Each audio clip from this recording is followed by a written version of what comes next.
At the hour before dawn, the chill wind scoured the battlements of Winterfell with needle-like ferocity. The fires in the courtyard had gone out, but the smell of smoke still clung to every stone. Snow blew in restless swirls, cascading against walls and drifting across silent ramparts. Bran Stark felt the hush inside himself, even more profoundly than in the courtyard below. The night was at its end, yet the new day brought little promise of warmth. All around him stood the aftermath of the greatest battle the North had ever witnessed. Where the tides of the undead had crashed against the living, ruin now marked every courtyard and hall. In that quiet, with only the wind and the soft crackle of melting ice as his companions, Bran waited for what was to come next. He had not expected to survive. When he offered himself as bait for the Night King among the twisted roots of the Godswood's ancient weirwood, he had prepared, in his own detached way, to end his part in the endless war between life and death. He had soared through ravens, watched from on high the enemy converging, and glimpsed the smoldering figure of Viserion, breathing blue fire upon the world. Bran had almost gone too far into the current of time itself, drifting beyond the horizon of his mortal sense. Yet in the final moment, Arya Stark's blade found its mark, and the Night King shattered into ice and memory. At least, that was the story told by those who had lived. Bran remembered little from that exact moment, only the hush of the Godswood and the uproar of ravens in flight. He recalled the spark of a blade and then blackness giving way to an impossible dawn. Now the sky overhead bore the slivers of pale light that heralded sunrise. Bran could not walk, but he had wheels to take him where he must go, and arms to guide him if he asked for help. He seldom asked for anything now, ever since the knowledge of the three-eyed raven had settled over him. He felt no hunger, no thirst, only the faintest echoes of the boy he had once been. And yet, there was a stirring in him as he looked up at the pale horizon. Something that called to him beyond the walls of Winterfell, far to the north. Something that had not died. He felt it first as a tremor in the wind, an echo of a presence that had once been bound to the Night King. He sensed the dragging sorrow of a creature caught between life and death. Viserion, the once proud dragon of Daenerys Targaryen, still wandering the far reaches of the tundra, crippled, but not yet undone by the magic that had animated him. The Night King's hold had been absolute, but that hold was severed by death. Now what remained of that unnatural bond hovered like a ghost tethering the dragon's consciousness to some remnant of undead will. Bran had told no one, not yet. Even though the Night King had perished, the threat of the White Walkers was presumably ended, and many believed every white and monstrous servant of the Great Other had collapsed into dust. But through the indistinct web of powers the three-eyed raven commanded, Bran felt something persistent. Some flicker of half-life dragged itself across the battered expanses of the far north. And with that flicker came a near-constant throbbing in Bran's head, as if the weirwood roots themselves were whispering of a task left unfinished. The ramparts beneath his chair's wheels trembled in the wind. Bran closed his eyes. Within the darkness of his mind, wings unfurled, and he felt the swirl of ravens overhead. If he willed it, he could see through their eyes. He pushed outward gently. Beyond the battered gates of Winterfell, flocks of ravens scoured the muddy fields. He passed from one bird's awareness to another, each subtle shift a ripple in his consciousness. He ranged farther, bridging distances that would have seemed impossible to the old Bran Stark. Over snow-blanketed hills, he saw scattered remnants of the battlefield, broken spears, shattered wagons, the stiffening corpses of men and beasts. Deeper and deeper into the north he flew, compelled by the faint heartbeat of that undead presence. He found Viserion near the place where the last line of whites had crumbled. The dragon's pale, tattered wings were folded close to his body. Most of the undead flesh that had clung so horrifically to Viserion's once golden scales had sloughed off, leaving swaths of bone and sinew all. Yet blue fire still glimmered faintly in the recesses of the dragon's throat. As the ravens circled, Viserion crouched upon a mound of ice, the remains of the Night King's magic swirling in black motes around him. The undead dragon did not move with the usual grace of its living kin. Instead, it dragged itself in circles, as though searching for something that no longer existed. When it opened its maw, an uneasy glow lit the snow. But no flame emerged, only a flicker of dying power and an echoing screech that carried across the tundra. The sound made Bran's ravens scatter in fear. Bran withdrew from the minds of the birds with a gasp, the cold seizing his lungs. He blinked away the winter sun and found himself again in Winterfell, his breath coming in uneven puffs. That simple journey had rattled him. Viserion's presence was more than just an undead husk. There was a sadness there, a dragging lament that whispered beneath the cold flesh. Something wanted to be free, or perhaps wanted to be redeemed. The memory of what Viserion had been clashed with the necromancy that had twisted him. Beneath the ice, there was a spark, and Bran could feel it as surely as if it were his own heart beating in that ruined chest. And it was calling to him. He waited until the next morning to speak of it. By that time, the great hall of Winterfell was less a place of feast and more a place of triage. The wounded lay upon pallets, tended by Maester Wolkan and every available hand. Daenerys Targaryen was among the living, though her spirit was battered and her forces decimated. She had lost so much. Jorah Mormont, many of her loyal Unsullied and Dothraki, and the proud Rhaegal had been gravely hurt as well. Yet Drogon still lived, watching his mother from a perch of broken battlements, refusing to leave her side. She sat among her advisors, speaking in quiet tones about the next steps, about how to bring the Seven Kingdoms together now that the dead threat was seemingly gone. Bran wheeled himself into that circle, his cloak trailing the icy floor. Jon Snow was there, or Aegon Targaryen as some had begun to name him, though the sense of name and title seemed hollow in the aftermath of so much death. Arya hovered near the door, arms crossed, listening to the talk.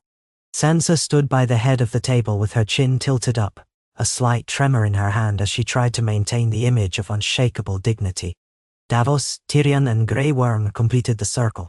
Their faces were etched with exhaustion.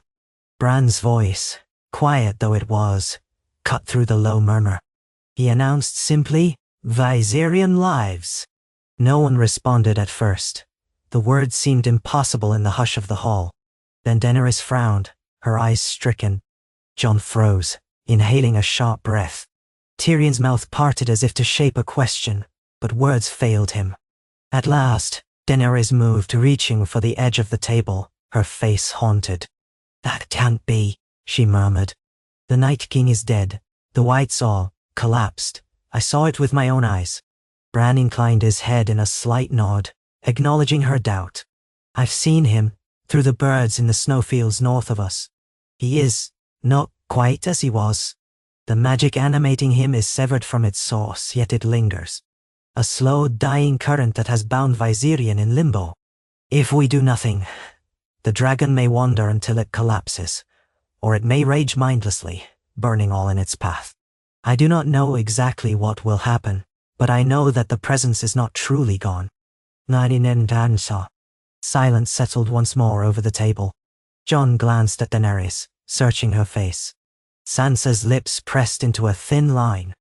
Arya's eyes flicked to Bran, studying him with the cool intensity she had developed since her return from Braavos. Grey Worm stood motionless, hands behind his back.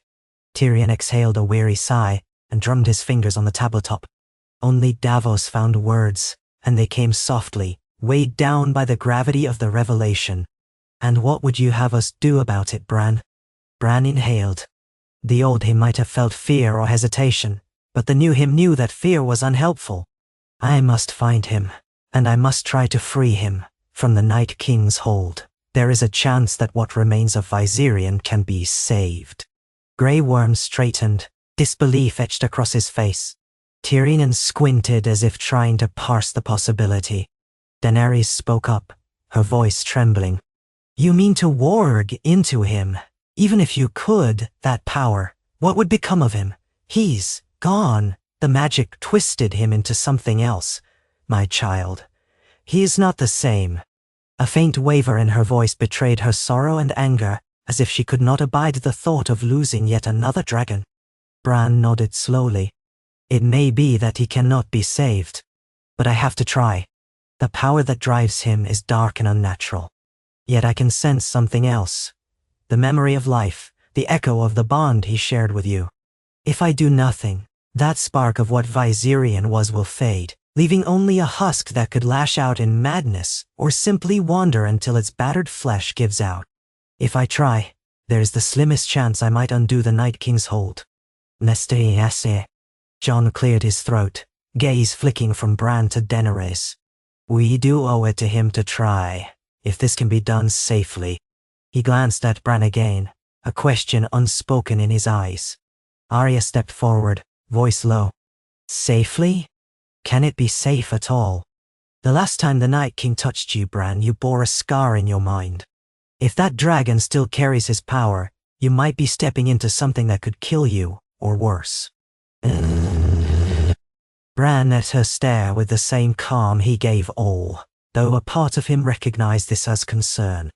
I know, but if it is dangerous, then that's all the more reason I must be the one to try. I won't ask anyone else to risk it. Silence lingered, thick with the unspoken truth that this was nearly unimaginable. Yet after a moment, Daenerys spoke again, her voice clearer. If there's a chance that Viserion can be freed, I cannot turn away from that. He was once mine, a living creature bound to me. He gave his life to protect me beyond the wall. She turned to Bran, her eyes luminous with both hope and fear. Do what you can. If there is any chance, no matter how small, then try. Hands. That was how the course was set. Over the next days, plans were formed. The realm still reeled from the Great War, but while the lords debated the future in a swirl of political tensions, Bran Stark prepared for a journey north once again. Daenerys insisted on going with him, and Jon refused to let Daenerys go alone. Sansa argued that her place was at Winterfell, but Jon convinced her that the North would not be left leaderless. Arya, refusing to stay behind, quietly prepared her horse as well. In the end, a small party set forth. Jon, Daenerys, Arya, and a loyal retinue of a handful of knights and scouts. Drogon flew overhead, half mourning and half protective, unwilling to let Daenerys slip from his sight. They traveled slowly, avoiding what few pockets of whites might still lie inert or wandering in the broken tundra. Overhead the sun shone weak and pale through high banks of cloud. The snow, churned by countless feet in the great battle, had begun to freeze into sheets of ice. Their horses struggled for purchase, but the going was steady enough with care. Bran was bundled in furs upon a sled drawn by two sturdy horses. Arya rode close at hand, ever watchful, while Jon and Daenerys took the lead. Time seemed to bend and stretch, for the route they followed cut through fields that were once covered in the dead and the dying. The wind carried hints of decay. Bits of shattered weapons and armor surfaced in half-frozen drifts, like remnants of an old dream. More than once, Daenerys closed her eyes, remembering Rhaegal's screams in the chaos, or thinking of the first time she had seen Viserion breathe fire. Bran spoke little. He spent most of his time half lost in the currents of the world, feeling for Viserion's presence. The first time he tried, he felt only pain, a jagged line of shadow that seemed to slice through his mind. But he did not recoil. He persisted. He sensed in the distance that the dragon had ceased to wander aimlessly. There was an urge drawing Viserion further north, but without the Night King to guide him, that urge fluttered like a tattered sail in the wind. At last, after days of careful travel, they reached a wide plateau of ice where even the broken remains of the war had dwindled to nothing. The horizon stretched in all directions, a featureless plain of white and grey. It was there that Bran felt the creature's presence most strongly, and it caused an ache deep in his chest. He looked up to see Drogon circling overhead, letting out a resonant roar. The black dragon's voice was mournful. From somewhere beyond the leading edge of a ridge, a faint screech answered, a sound like ice cracking. It froze the blood of everyone who heard it. Jon dismounted, glancing at Arya, who slid from her horse and took up a protective stance. Daenerys stood motionless for a moment, her white furs trailing on the snow, before she took a slow step forward. She recognized the voice of her lost dragon. Fear and longing warred in her expression. The small party advanced carefully, bringing Bran's sled in a wide arc, cresting the ridge until they beheld a sight that caused hearts to quail and tears to burn. Viserion was crouched upon a shattered outcrop of ice. Much of his body had rotted away, revealing ribs and the hollow spaces of his powerful frame. The once beautiful scales that had glowed with a pale gold sheen were now dull and torn. The membranes of his wings tattered like ragged sails. Bones jutted through sloughing flesh. The dragon's eyes were pools of cold blue, flickering with the remnants of unholy fire. Yet as Daenerys approached, something flickered in them. A tremor passed through Viserion's massive body, and the dragon lifted its head, keening softly. The echo of a bond, a memory of the days when he soared free in the skies of Essos, shimmered across the gulf between them. Bran felt an opening. He closed his eyes, willing himself into the threads of magic that connected him to beast and bird alike. He brushed against Viserion's mind. It was like pushing into a frozen lake, a shock so immense that his breath caught in his throat. The swirling darkness he found within that mind threatened to pull him under, a tempest of necrotic energies tangling with the faint heartbeat of Viserion's old self. The draconic consciousness recognized him for what he was, an intruder, or possibly a liberator. The presence lashed out, buffeting Bran with painful force, but he held firm. Viserion roared, and the sound shook the ice beneath them. Jon pulled Daenerys back, fear clenching his features, but Daenerys resisted, leaning forward as though her presence alone could calm the beast. Drogon swooped down from the sky, landing with a thunderous impact behind the humans, tail lashing, head reared high. A rumble reverberated in Drogon's throat, a challenge, a sorrowful call to his lost brother. Bran's mind pressed deeper. He felt the living flame that once burned in Viserion, and he felt the horrifying chill that the Night King's magic had left behind. It was a swirling mass of black and silver within his consciousness. Each time he sought the living flame, the black cold tried to swallow him. Each time he touched the black cold, he felt his spirit recoil in pain. But he persisted, because in the center of that turbulence was a golden ember, Viserion's heart. The echo of the bond with Daenerys pulsed faintly there. A memory surged up in Bran's own mind, a night sky above Meereen, 3 dragons wheeling in the moonlight, free and triumphant. It was not his memory, nor was it Viserion's alone. It belonged to the tapestry of time that Bran could access through the weirwood net. He fed that memory back into the dragon's mind, letting Viserion see himself as he once was, sleek, powerful, and full of fire. The undead beast recoiled, roaring again, but the roar held a note of pain, and something like wonder. Bran forced himself not to break the connection. Pain flared in his chest, and suddenly the ice beneath him seemed to vanish. He was plummeting into a dark void, images whipping past him, the Night King's face, the cold throne of the White Walkers, an endless field of corpses. Then he saw the flame of the dragons, flickering in the darkness. Viserion's rage and confusion battered him. The leftover traces of the Night King's presence, like barbed hooks embedded in the dragon's soul, raked at Bran's mind.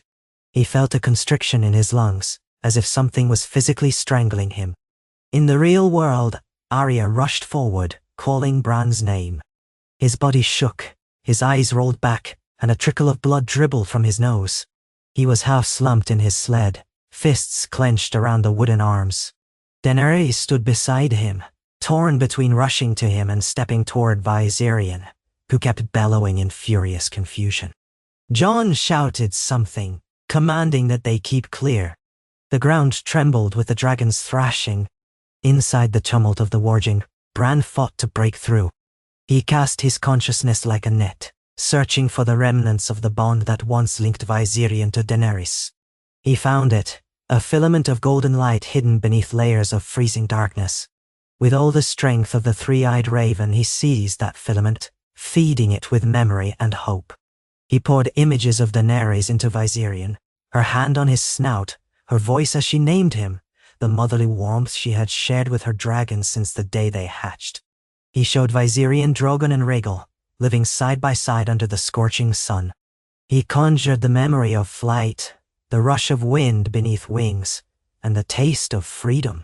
Slowly, agonizingly, the blackness gave way, and Bran felt the dragon's soul quiver. The corruption left behind by the Night King howled in protest, but the filament grew brighter. The cold hooks that anchored themselves in the dragon's spirit began to melt, as if the presence of true draconic life burned them away. Viserion roared again, but this time it was a roar of terrible anguish, a final battle cry against the shadow of Undeath. With a resonant crack that seemed to echo across the ice fields, the magic tether snapped. Bran gasped, coming back into his body with a jolt that made his teeth rattle. He blinked, hearing the pounding of his heart, tasting blood on his lips. Daenerys was crouched beside him, her hand on his shoulder, worry shining in her eyes. Jon had Longclaw half drawn as if expecting a sudden attack. Arya hovered protectively at Bran's other side, her face pallid but resolute. Above them all, Viserion stood motionless. The dragon's once blue eyes flickered, then rolled back, as if overcome by a surge of weakness. The tattered wings drooped. For a moment, it seemed the dragon would collapse entirely. Then, with an agonized shudder, it began to breathe. What came forth was not the cold blue flame of the undead, nor was it the rich orange fire of a living dragon. It was a strange amalgam, faint and pale like moonlight, laced with hints of gold at the edges. The breath crackled in the air, sending swirls of steam and shards of frost skittering across the ground. Viserion's rotted body did not mend in an instant. The damage was too severe. But the blue glow of Undeath receded from his eyes, replaced by a milky haze that flickered with gold. The dragon shook violently, as though ridding itself of a plague. Bits of dead flesh sloughed off, revealing patches of scale that had retained their color. Bones cracked, rearranging, no longer held in place by the Night King's foul magic. Daenerys swallowed a cry at the sight, tears gathering in her eyes. This was her child, crippled by necromancy, half undone by the war for the dawn. And yet, he was there, fighting to live, because Bran had reawakened something that the Night King could not wholly destroy. Viserion stumbled forward, each step precarious on the ice. The milky haze in his eyes focused on Daenerys, and a low rumble formed in his throat, a half whine, half purr that she recognized. She took a trembling step toward him, ignoring Jon's cautionary hand. Slowly, she extended her arm palm open, just as she had done countless times before with Drogon, Rhaegal, and Viserion himself in better days. Bran, breathing heavily, watched from his sled, feeling the last strands of that Warged connection drifting about him like threads in the wind. He kept the channel open just enough to sense what Viserion was feeling. The dragon was in pain, excruciating pain, but there was also a relief, the echo of a mother's warmth. When Daenerys' hand touched the dragon's snout, Viserion closed his eyes, and a low moan escaped his throat. Daenerys closed her own eyes, pressing her forehead against the dragon's scales where they remained intact, tears slipping down her cheeks. She whispered words in a language older than Westeros, words that she had used to calm him as a hatchling. Viserion huffed softly, acknowledging the voice he had once known so well. Drogon, behind them, roared a low note that rumbled across the snow, as if in recognition of his brother's partial return. For long minutes, no one dared move. The tension and awe held them in place, heartbeats fluttering in the hush. Viserion's shredded body still carried the stench of decay. The dragon's wings, though partially intact, looked ill-suited for flight. Yet in that moment, there was no mistaking the faint glow of life that had returned to his eyes. His mind was more than just an undead vessel. Bran let out a breath he hadn't realized he was holding. Jon helped Bran onto steadier ground, though the young Stark still trembled from the strain of the warging. Arya stood beside them, watching the dragon with a mixture of guarded wonder and residual alarm. Viserion's earlier roars had nearly opened old wounds in her memory of the battle, but she could see now that something profound had changed. "We need to see if he can move, if he can follow," Bran said softly after a while. "He's very weak. The magic is half undone. He's not like Drogon or Rhaegal, Daenerys. The wounds he suffered beyond the wall and after his resurrection might be mortal, if not for this mixture of undead power." "Aye." Daenerys turned to him, eyes shining with fierce determination. "I won't abandon him again." She gazed back at her dragon. "If there is any chance to restore more of what he was, I will do everything I can." Thus began the slow, painstaking process of coaxing Viserion back across the frozen plains. The small party built fires that glowed against the pale gloom. They hunted what game they could find, feeding Drogon and offering what they could to Viserion. The undead had no need of normal food, but the spark of life returning to Viserion seemed to rekindle certain instincts. He accepted the raw meat, though he hardly ate in the fashion of a healthy dragon. His swallowing was labored, and he often coughed out something thick and black. Bran's bond with him was tenuous, but the youth could sense that the dragon's body was racked with conflicting powers, the old necromancy of the Night King and the newly awakened spark of true life. Each day, Bran attempted to deepen the Warged connection and burn away more of the undead taint. Each day Daenerys soothed her child, cleaning the damaged scales as best she could, whispering words of Valerian that seemed to calm him. Jon and Arya stood watch, along with the knights and scouts, ready in case Viserion reverted to a savage state. Drogon always kept a vigilant eye on his brother, rumbling low notes of concern. The nights were long and cold, but each dawn brought slight improvements. A patch of golden scales that had blackened under the Night King's influence regained a faint luster. Bones began to knit in ways that were half natural, half miraculous. Still, the stench of rot lingered, and the sorrow in Viserion's rumbling calls never fully dissipated. He was caught between life and death. Even if Bran's efforts saved him from utter destruction, what would remain was uncertain. Gradually, the small party made its way south, back toward Winterfell. The living dragon, the undead living hybrid, and the humans traveled slowly, mindful of the battered landscape. Scouts rode ahead to confirm the path was clear of any stray wights. Word spread, however quietly, that a second dragon accompanied Daenerys, one that was not wholly alive nor wholly dead. Whispers of necromancy, of abomination, drifted through the retinue. Soldiers who had fought in the battle for Winterfell cast wary eyes upon the undead beast. But Daenerys' authority, Jon's presence, and Arya's silent warnings kept unrest from growing. Few dared speak ill of the Dragon Queen's attempt to save what remained of her child. Nonetheless, a tension underlined every camp, every bedroll, every meal. Bran shared few words with anyone about his progress, but Daenerys sensed it. Late one evening, as they camped amid a stand of snow-laden pines, she found him alone by the fire, eyes half-lidded in that distant look he often wore. She approached quietly, seating herself opposite him. The crackle of the flames played across her face, revealing dark circles under her eyes. Bran seemed hardly to notice her at first, then turned his gaze upon her, as though returning from a long journey. In his eyes she saw not the boy but something ancient and far-reaching. "How is he?" she asked, voice subdued. Bran took a long moment to respond. "He endures. The darkness within him is not gone, only weakened. It clings to him, trying to pull him back to that half-death. Your presence helps. Each time you touch him, speak to him, it's as if a bit more of his old self stirs. But I am not certain how much further we can heal him with my power alone. What I am doing is unnatural in its own way. Life and death are not easily balanced." Daenerys pressed her lips together. "If the Night King could tear him away from me, then there must be a way for us to bring him back. I will not rest until we've tried everything." A shadow of sympathy crossed Bran's features, though his voice remained measured. "I understand your resolve.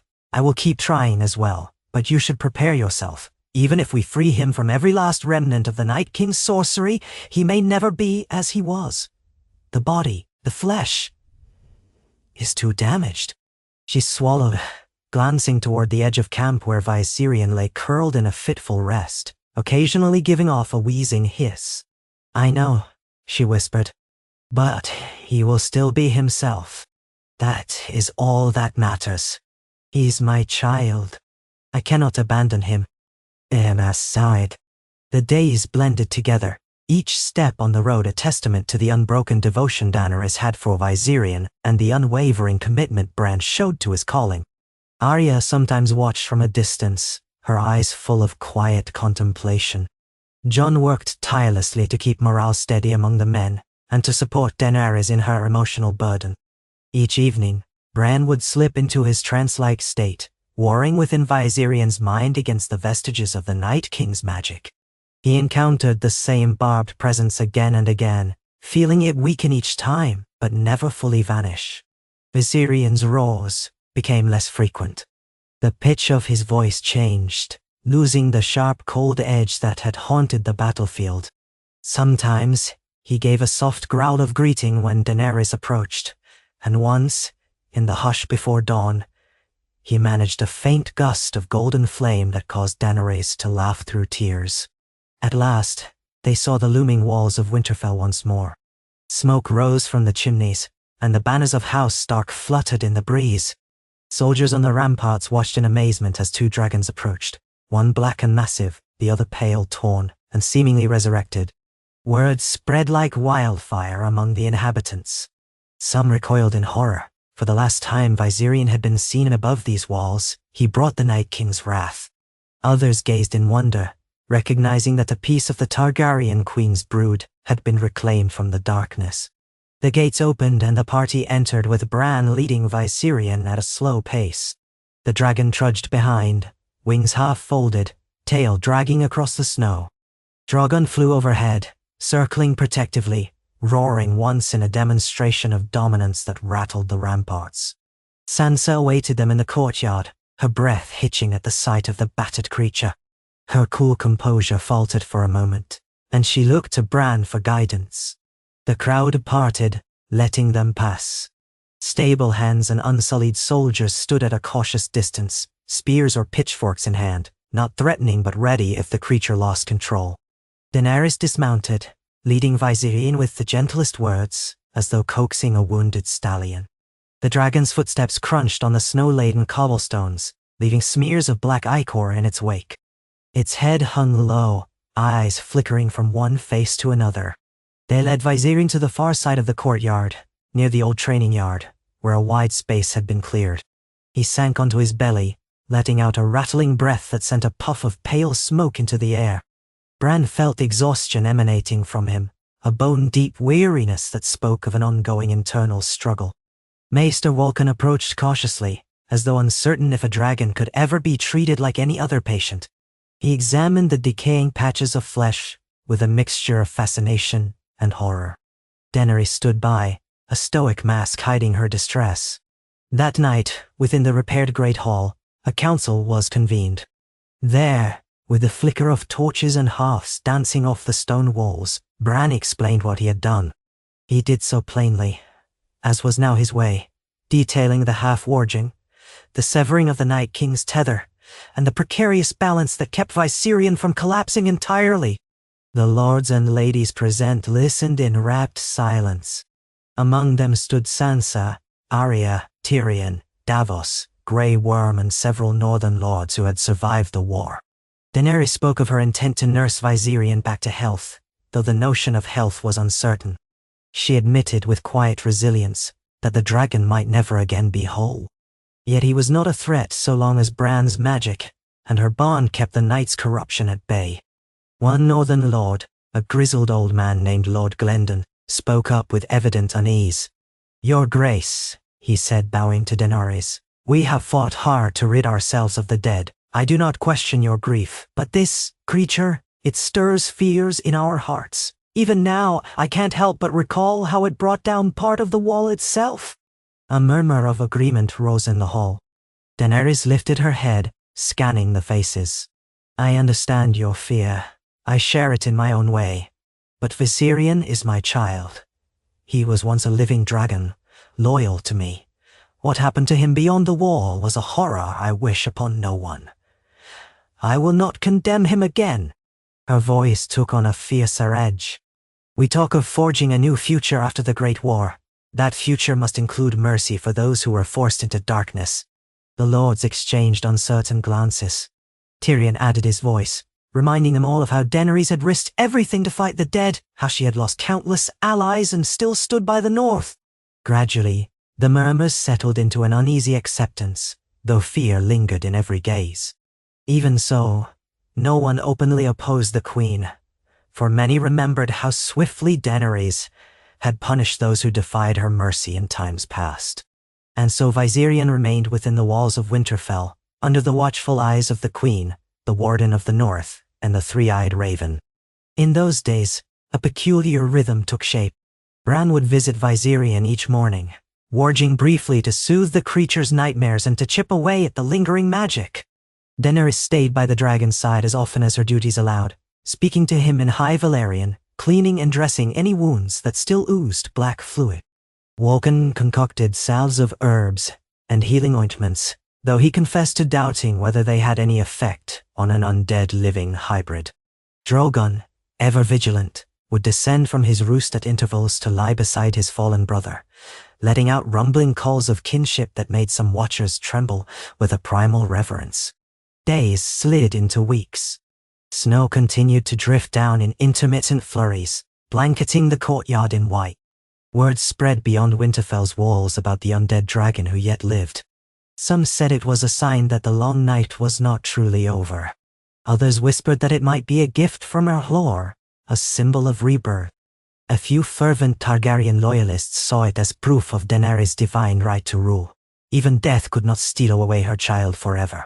Superstitions and rumors coiled in the taverns and halls from White Harbor to the Gift. But no matter how the story was told, the Queen in the North continued their careful stewardship of a creature that defied natural law.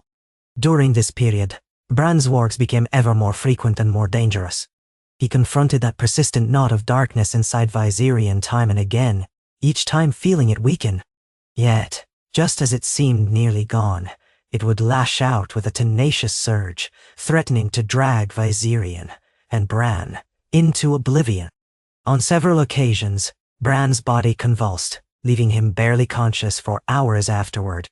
Arya and Sansa took turns ensuring he was cared for, while Daenerys fretted that the cost was too high.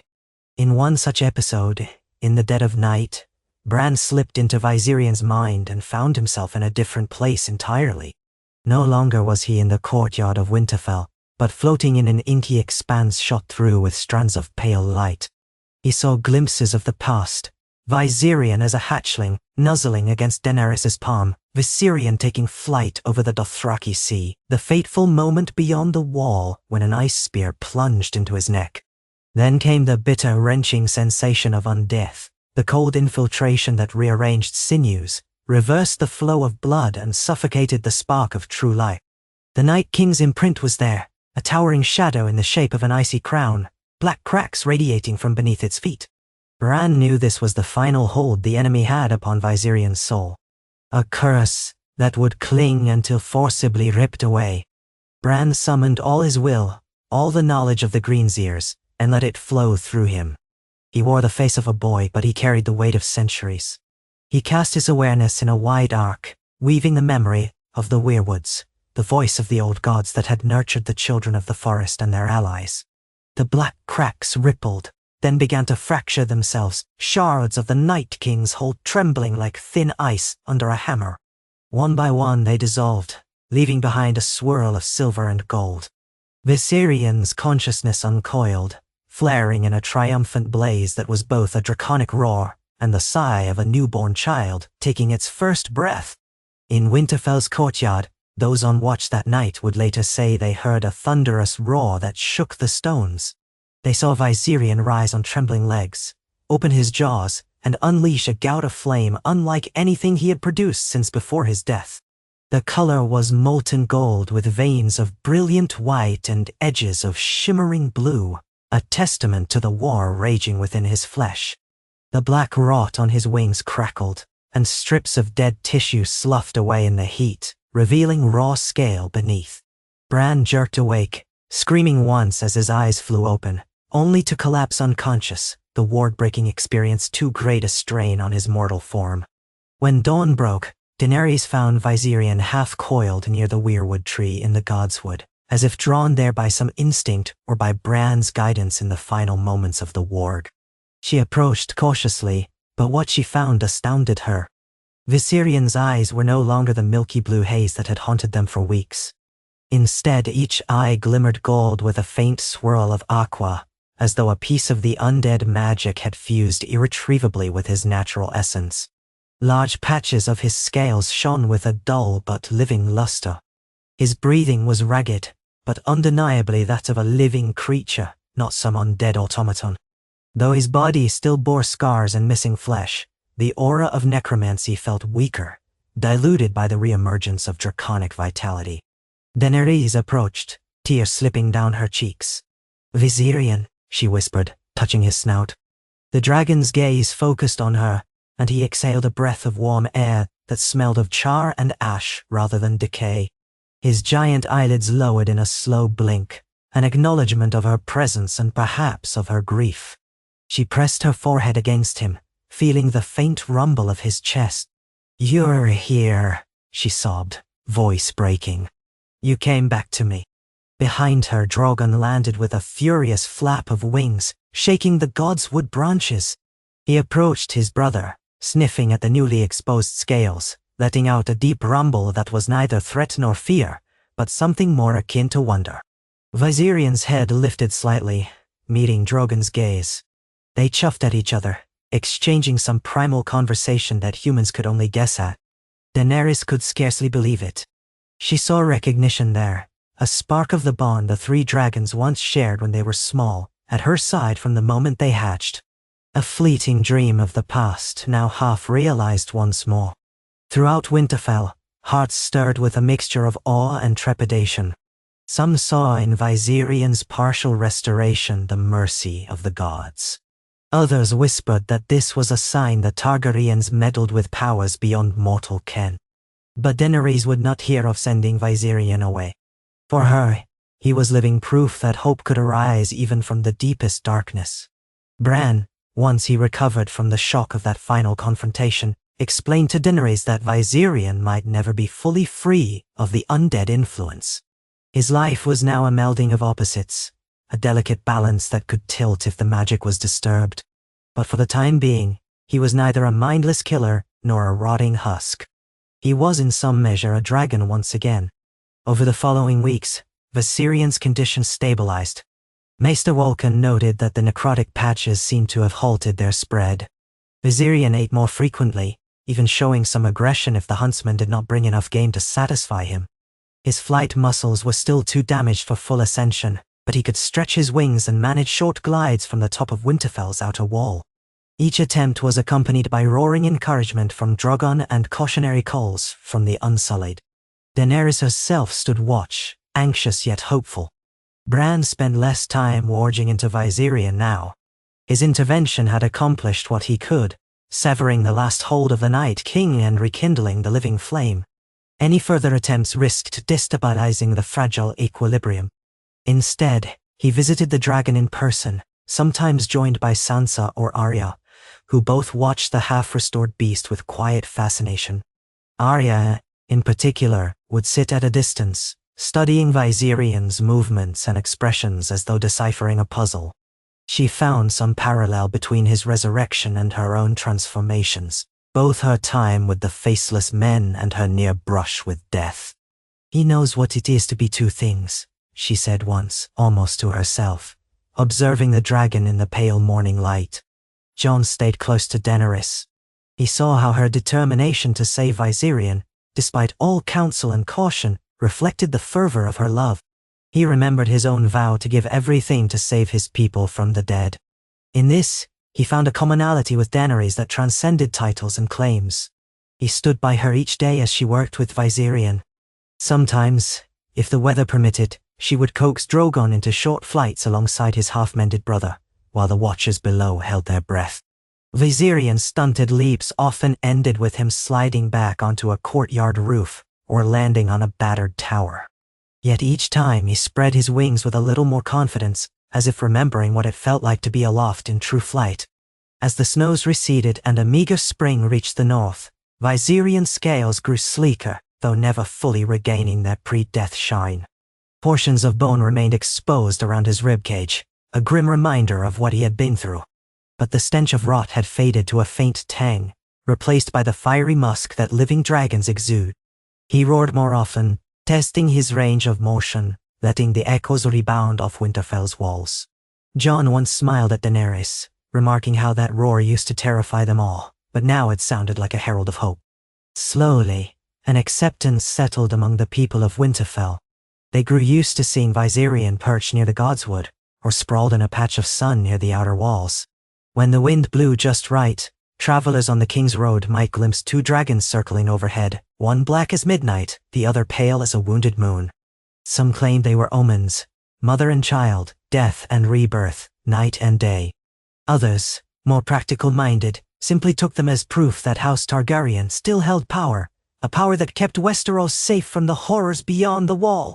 Bran found himself, in rare moments of clarity, pondering the deeper meaning behind it all. He had brought a dragon back from the brink of undeath, something no Greenseer or Warg in history had done.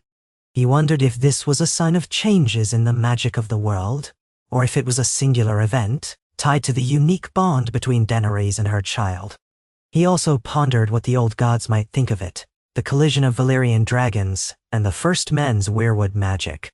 Sometimes, in his more expansive visions, he sensed a stirring in the earth, an echo of ancient powers acknowledging a new thread woven into fate. The day came when Viserion finally took a sustained flight. It happened unexpectedly, as such miracles often do. Daenerys had been out in the courtyard with both dragons. Drogon soared overhead, performing a lazy spiral. Viserion, restless, paced along the parapets. Then, with a roar that startled the men on watch, he stretched his pale, tattered wings, gave a powerful leap, and caught an updraft. For a moment he faltered, losing altitude sharply. But then, with a snap of leathery wings that shone half gold in the afternoon sun, he surged upward, catching the breeze. Daenerys let out a cry, half in awe, half in terror. Everyone below froze, watching the pale dragon climb. For several heartbeats, Viserion and Drogon flew together, one black shadow, one pale ghost. They circled over Winterfell, and a hush fell across the castle. Guards on the walls laid down their weapons, stable hands paused in their tasks, and ladies in the tower windows craned their necks to see the sight. Daenerys shaded her eyes, tears of joy and sorrow mingling on her cheeks. This was not a dragon in his full prime. Viserion's flight remained stilted, a slight list to one side where his wing had been irreparably damaged. But he was airborne, sustained by a living flame inside him, an ember that neither ice nor death had managed to snuff out. After a few triumphant turns, Viserion landed heavily near the main gate, stumbling a little, sending a flurry of snow and dust into the air. He let out a resonant bark, somewhere between a roar and a cough, as if announcing his success. Daenerys ran to him, placing her hands on his flank. He huffed out a steaming breath, his eyes glinting with the swirl of gold and aqua. Drogon settled beside them, warbling softly, as though in praise of his brother's accomplishment. And there, for a fleeting moment, Daenerys stood between 2 of her children, one black and hale, the other pale and scarred, both alive in their own ways. Bran observed from a terrace. He could feel Viserion's presence, the swirl of conflicting magic still at war within him, but now more stable than ever before. If that precarious balance held, Viserion might endure for years, perhaps decades.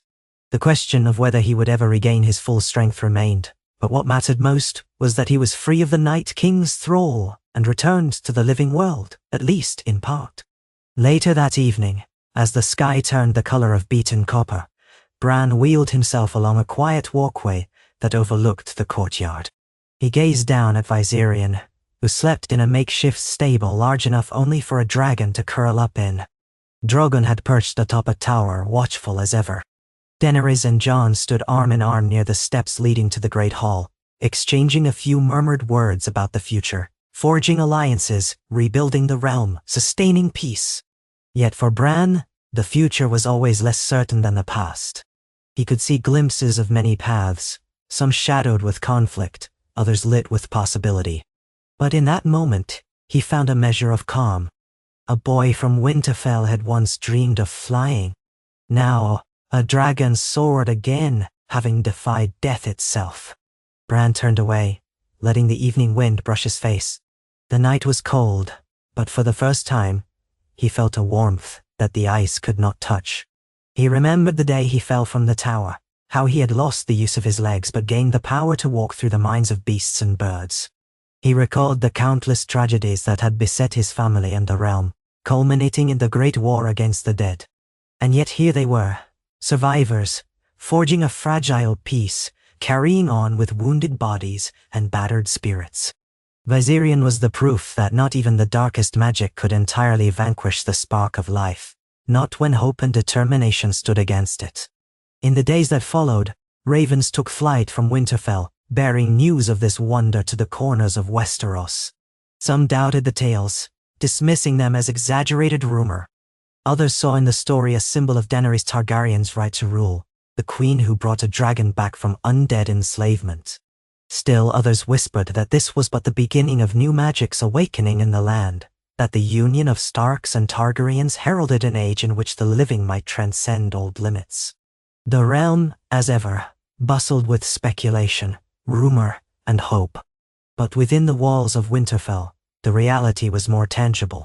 Each sunrise found Viserion stretching his wings under Daenerys' watchful gaze. Each sunset saw Bran in quiet meditation, ensuring no lingering shadow of the Night King's power reasserted itself. Jon balanced the responsibilities of the North with his unwavering support of Daenerys, while Sansa and Arya led in their own right, ensuring Winterfell thrived. The courtyard rang with the laughter of children who had survived the terrors of the winter, the clang of blacksmiths forging new weapons for peacetime, and the murmured prayers of those giving thanks to the old gods and the new. One late afternoon, as the sun dipped and cast long shadows across the courtyard, Bran found himself alone with Viserion. The dragon lay in a patch of sunlight near the godswood, half dozing. Its sides rose and fell with rhythmic breathing, the staccato beat of a creature that had fought death and won a partial victory. Bran wheeled closer, feeling the flutter of connection that still bound them. He placed a hand on one of the great scales near Viserion's neck, marveling at the warmth there, the pulse of something that was alive. He closed his eyes and let his senses drift, though not fully warging, just enough to feel the dragon's presence. In that half space, he sensed gratitude and curiosity from the beast, the faint echoes of a draconic mind attempting to comprehend its unusual state. He felt no trace of the Night King's hatred anymore, only the faint scar left behind. In return, Bran projected a soft reassurance, a promise that he would continue to watch over Viserion, that the living were not alone in this world, that they had each other, and the old gods, and all the mysteries yet undiscovered. When he opened his eyes, Viserion was looking at him, pupils narrowed to slits. A low rumble of acknowledgement passed through the dragon's throat. Bran inclined his head in a ghost of a smile, something the boy he had once been might have managed more easily. He stayed there for a time, in the hush, until Daenerys came to retrieve her dragon for the evening feeding, her face lighting up at the sight of Bran's silent communion with her child.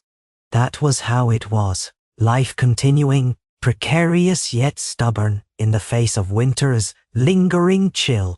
The battered castle of Winterfell stood as it always had, but now it sheltered 2 living dragons, and one had conquered death.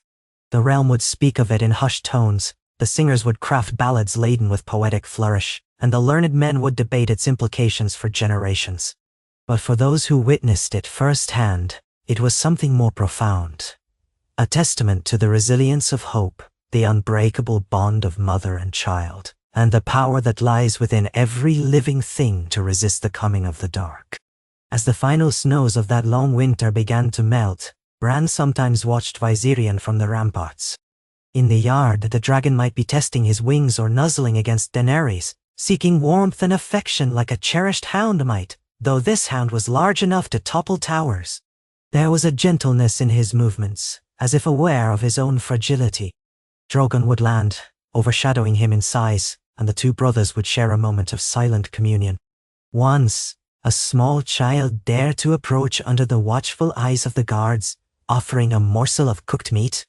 Viserion sniffed, exhaled a puff of steam, and gently lapped it up. The child laughed, unafraid. A month earlier, that would have been unthinkable. In the vault of Bran's mind, the memory of his final battle with the Night King's lingering magic remained vivid. It reminded him that even the greatest evil leaves scars that may never fully fade. But it also reminded him that those scars need not be prisons. Viserion was living proof, moving, breathing, roaring proof. And so the realm carried on, forging a new age out of the broken pieces of the old. There would still be wars and conflicts, betrayals and tragedies, for such is the way of men and women. Yet, among them flew 2 dragons, one black, one pale, each alive in its own fashion, each bound to a queen who had known loss, and refused to bow to it. Bran would return to the Godswood often, his soul a swirl of raven wings and far-seeing visions. If he gazed into the weirwood's carved face long enough, he might glimpse futures yet to unfold, see the drifting shapes of enemies who lurked in distant corners. But he took solace in the knowledge that the realm was guarded by more than swords, more than spears. It was guarded by faith, by loyalty, by the ties of family, and yes, by dragons reclaimed from the grip of death. If there was any lesson in what he had achieved with Viserion, it was that the impossible could be wrestled into possibility through the tenacity of the living. He watched from his vantage point as Daenerys stroked Viserion's neck, speaking softly while Jon stood nearby, arms folded, a faint smile on his lips. Arya had perched atop a low wall, scanning the horizon, always alert. Sansa supervised the distribution of supplies to rebuild the battered north, forging alliances that might endure. Beneath that patchwork canopy of uncertain peace, the 2 dragons took wing in the dying light, circling over Winterfell. One soared with unblemished grace, the other with halting determination, but both were aloft. High above the walls and towers and the fields of wind-blown snow, Viserion roared and Drogon answered. Bran closed his eyes, letting the roar fill his ears, letting it resonate in the marrow of his bones. A boy once dreamed of flying. A dragon had been lost to the winter's curse. But now, in the arms of spring's first promise, they had broken that curse together. Viserion was free. Bran was grounded yet ever soaring in spirit, and the world, wounded though it was, had taken a small step toward healing. A hush settled over the courtyard as the dragons dove low, powerful wing beats stirring eddies of air that tugged at cloaks and hair. The watchers below shielded their eyes from the gust. Daenerys laughed, the sound echoing off the stones. It was the laugh of someone who had wrestled grief and found a glimmer of joy again. So passed the days of early spring in Winterfell, a time of rebirth and reflection after the horrors of war. Some said they felt the old gods stirring beneath the earth, as if pleased by this act of mercy and reclamation. Others prayed to the Seven, grateful for deliverance from the darkness. And in the quiet corners of memory, Bran Stark, the 3-eyed raven, kept watch, ever mindful of the fragile threads that bound them all together. Threads of fate, of magic, of hope. Viserion lived, changed yet unmistakably present in the realm of the living. For that gift Bran had sacrificed a piece of himself in the swirling depths of the Warg, dancing on the edge of death's domain. But it was worth it, for in the pale dragon's eyes, Bran saw more than an echo of Daenerys' beloved child. He saw the promise that even in the bitterest winter, a spark of life could endure, waiting for the right moment, the right hands to rekindle it into flame.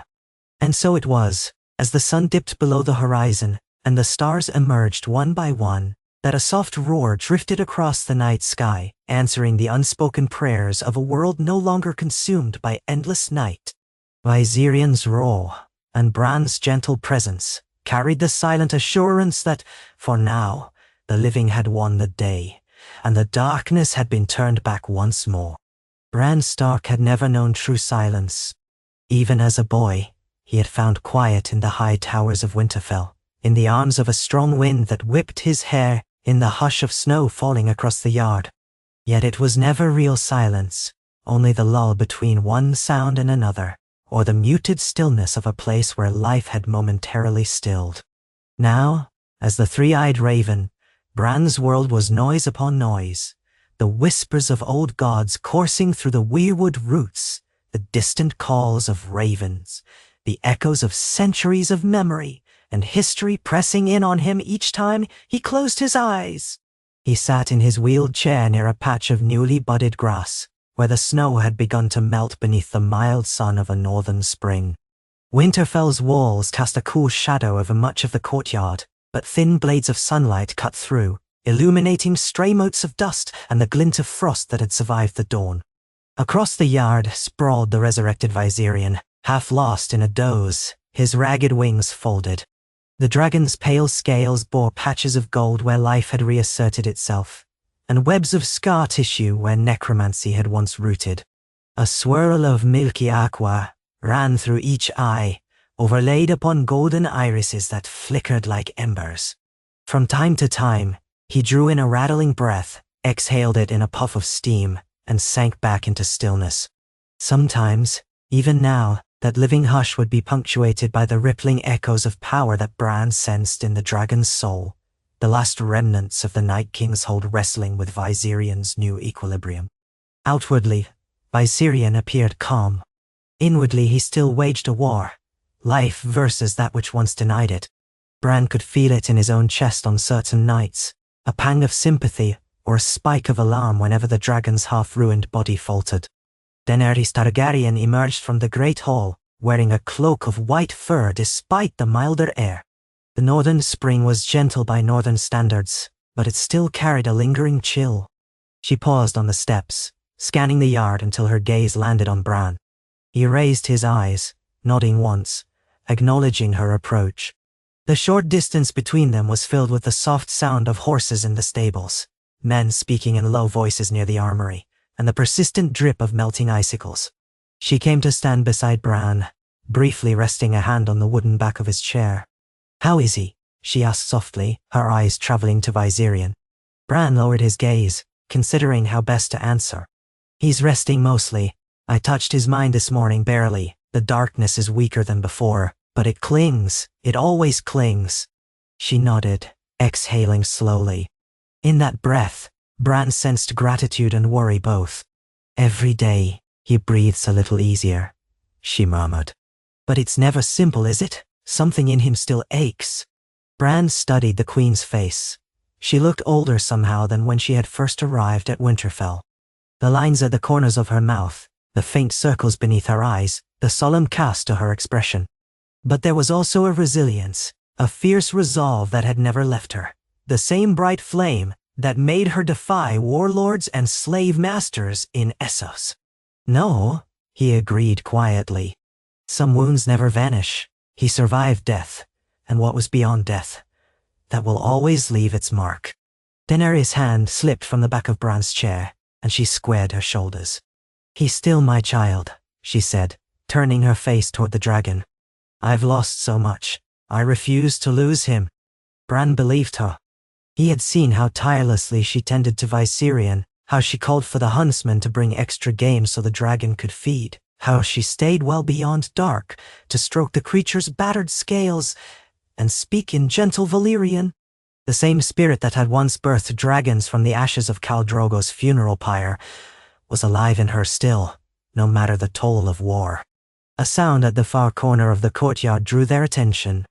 It was Jon Snow, Aegon Targaryen, some would say, though fewer and fewer seemed to speak that name openly these days. Jon had stepped through a side arch leading from the armory, wearing simple northern leathers and a heavy cloak. He spotted them, then made his way over, pausing to give a respectful inclination of his head to Bran. "How fares our friend?" Jon asked, nodding toward the dozing Viserion. Bran considered the question. "He's stable," he answered. "As well as we can hope." Jon stood for a moment in silence. Though he had been proclaimed king in the north by some, and was rumored to be the rightful heir to the Iron Throne, it seemed none of that sat easily on him. "Stable is good," he said. "Stable means we're not losing ground." Then his gaze flicked to Daenerys. "And you, how fare you?" A small, almost private smile tugged at her lips. "Well enough," she said, though the faint tension in her tone betrayed more complicated feelings. "They've started replanting some of the fields south of here. Fields the whites tore through. A few months, and we'll see if the soil can still yield crops. It's better news than I dared hope." Jon reached for her hand, lacing his fingers with hers. "We're building something new," he said quietly.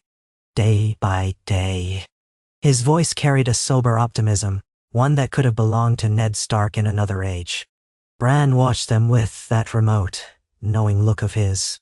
Once, he might have felt a twinge of emotion, envy at their closeness, or nostalgia for a simpler time. Now, he was only aware of the shape of things. He did not speak of the possibilities he had glimpsed in his Greenseer dreams. Fragile alliances, potential rifts in the realm, hints of old secrets stirring. For now, he let them have this moment of quiet hope. They deserved that much, and perhaps the realm did too. A low rumble from Viserion stirred the air.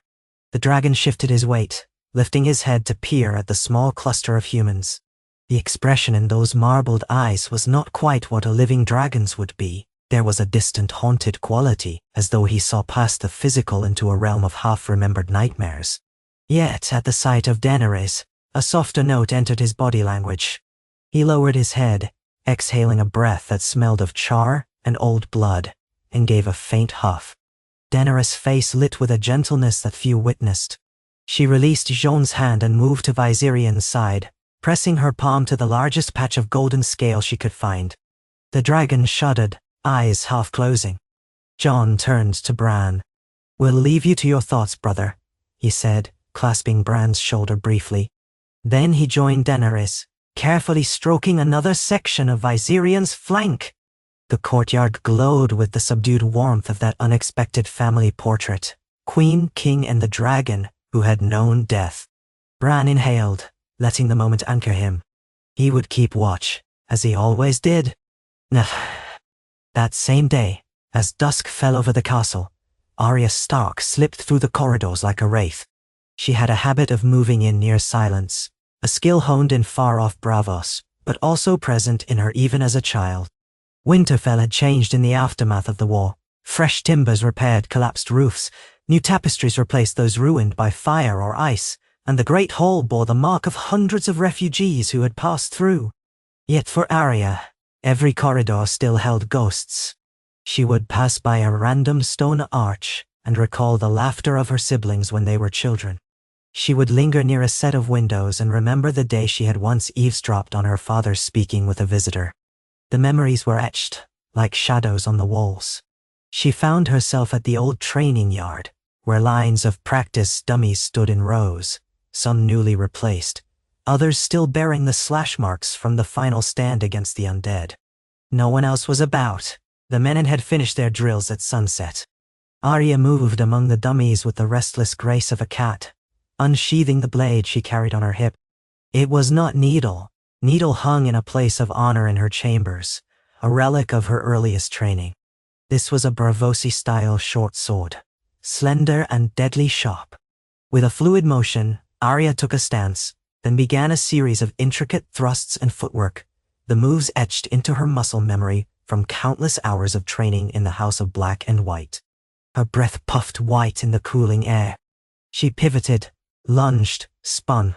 Each slash conjured a memory in her mind, the face of a white bearing down on her, the silent stare of Jaqen H'ghar, the final moment when she had plunged a Valyrian steel dagger into the Night King.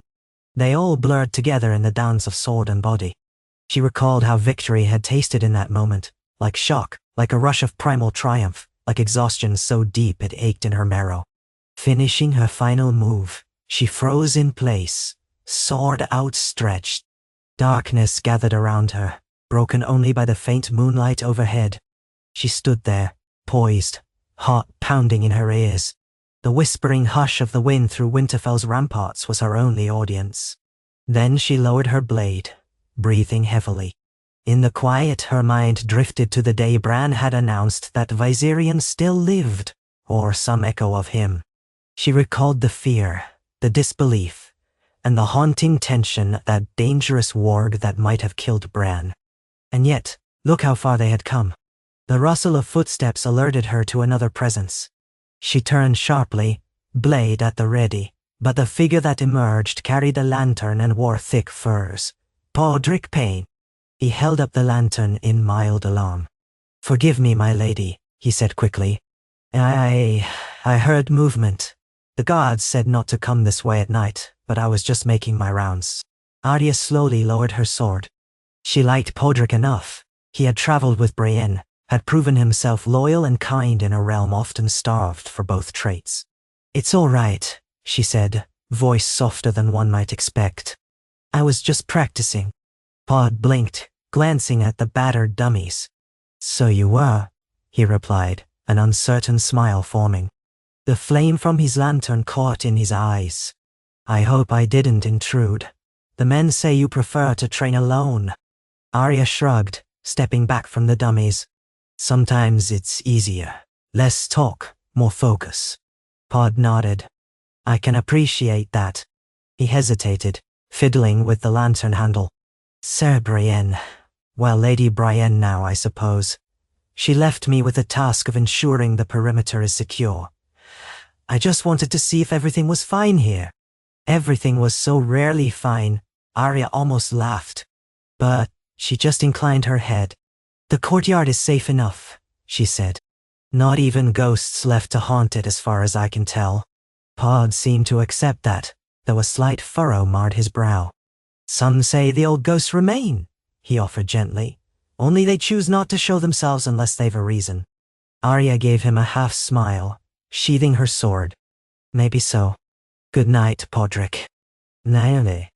She slipped past him, vanishing into the gloom with sure-footed ease, leaving him standing by the dummies, blinking after her. The faint glow of his lantern flickered on the nearest practiced target, illuminating the slash across its chest. Then it faded as she retreated into the corridor's shadows. Bistoldraine. In a tower chamber warmed by a crackling fire, Sansa Stark sat at a heavy wooden table, reviewing missives by candlelight. She wore a gown of thick grey wool trimmed with white fur, the style both practical and elegant, reflecting her dual role as Lady of Winterfell and a key figure in governance. Though Daenerys Targaryen was queen, and Jon Snow was recognized in various capacities, Sansa bore a large share of the administrative burden for the North. She had an aptitude for it that surprised some. It did not surprise her. The flame of the candle flickered over her features, highlighting the line of her jaw, the slight tension in her brow. She read through a letter from White Harbor, detailing the repairs to the harbor docks that had been damaged when refugees from the Great War had flooded in. Another parchment came from Bear Island, where the remaining Mormonts continued to rebuild after losing so many to the undead. Each letter brought sorrowful reminders of the losses, but also glimpses of resilience. People were planting fields again, raising new homes, forging new alliances. A realm battered but unbroken. She set aside one scroll and took up another, eyes narrowing as she noticed the broken seal. "Tyrion," she murmured softly, recognizing the impression of a hand on a circle of wax. She unrolled it, scanning the neat script within. Tyrion Lannister wrote in a crisp style, weaving polite greetings with cunning subtext. The letter was addressed, primarily to Daenerys, but had a message for Sansa included, referencing the ongoing negotiations in the south. The Lords of the Reach, the Stormlands, and the Vale all had opinions about the post-war settlement. Some urged Daenerys to claim the Iron Throne in King's Landing formally. Others fretted about the North's independence. Still others whispered about the presence of an undead living dragon in Winterfell. Tyrion's letter urged caution and diplomacy, requesting Sansa's perspective on how best to handle the fear that Viserion might conjure among the southern lords. Sansa pressed her lips together, letting her thoughts settle. She had never hidden her skepticism about Daenerys' presence in the north, nor her doubts about what Targaryen rule might mean. But the war had forced them into an alliance that ultimately saved countless lives. Now they stood on the precipice of a new era. The tension in her chest came from the knowledge that the decisions they made now could shape all the Seven Kingdoms for generations. She set the letter down, sliding it aside. A soft knock on the door broke her reverie. She looked up, calling quietly, "Enter." The door opened, revealing Brienne of Tarth, tall and broad-shouldered, her posture reflecting her knightly discipline. Her armor was absent at the moment, replaced by practical attire for Winterfell's chill, though a sword belt still hung at her waist. She bowed her head. "Lady Sansa," she said in a low voice. "Apologies if I interrupt." Sansa managed a small smile. "I welcome a break from these letters, my lady. Come in." Brienne stepped inside, carefully shutting the door against the corridor's draft. She folded her hands in front of her. I came to see if you needed anything before I retire for the night. Sansa regarded her for a moment. Podrick patrolling the grounds, is he? She asked, remembering that Pod had accompanied Brienne for so long. Brienne nodded. He's been thorough. There are more men at arms these days, so we're rotating shifts. Even so, Pod seems restless. A faint smile touched her lips. He has grown into his duties well. Sansa considered that. He has. We all have had to grow, haven't we? None of us could remain who we were before the war. Brienne inclined her head, a hint of sadness in her eyes. True, my lady. Then she took a subtle breath. How is your brother? Sansa's brows lifted slightly.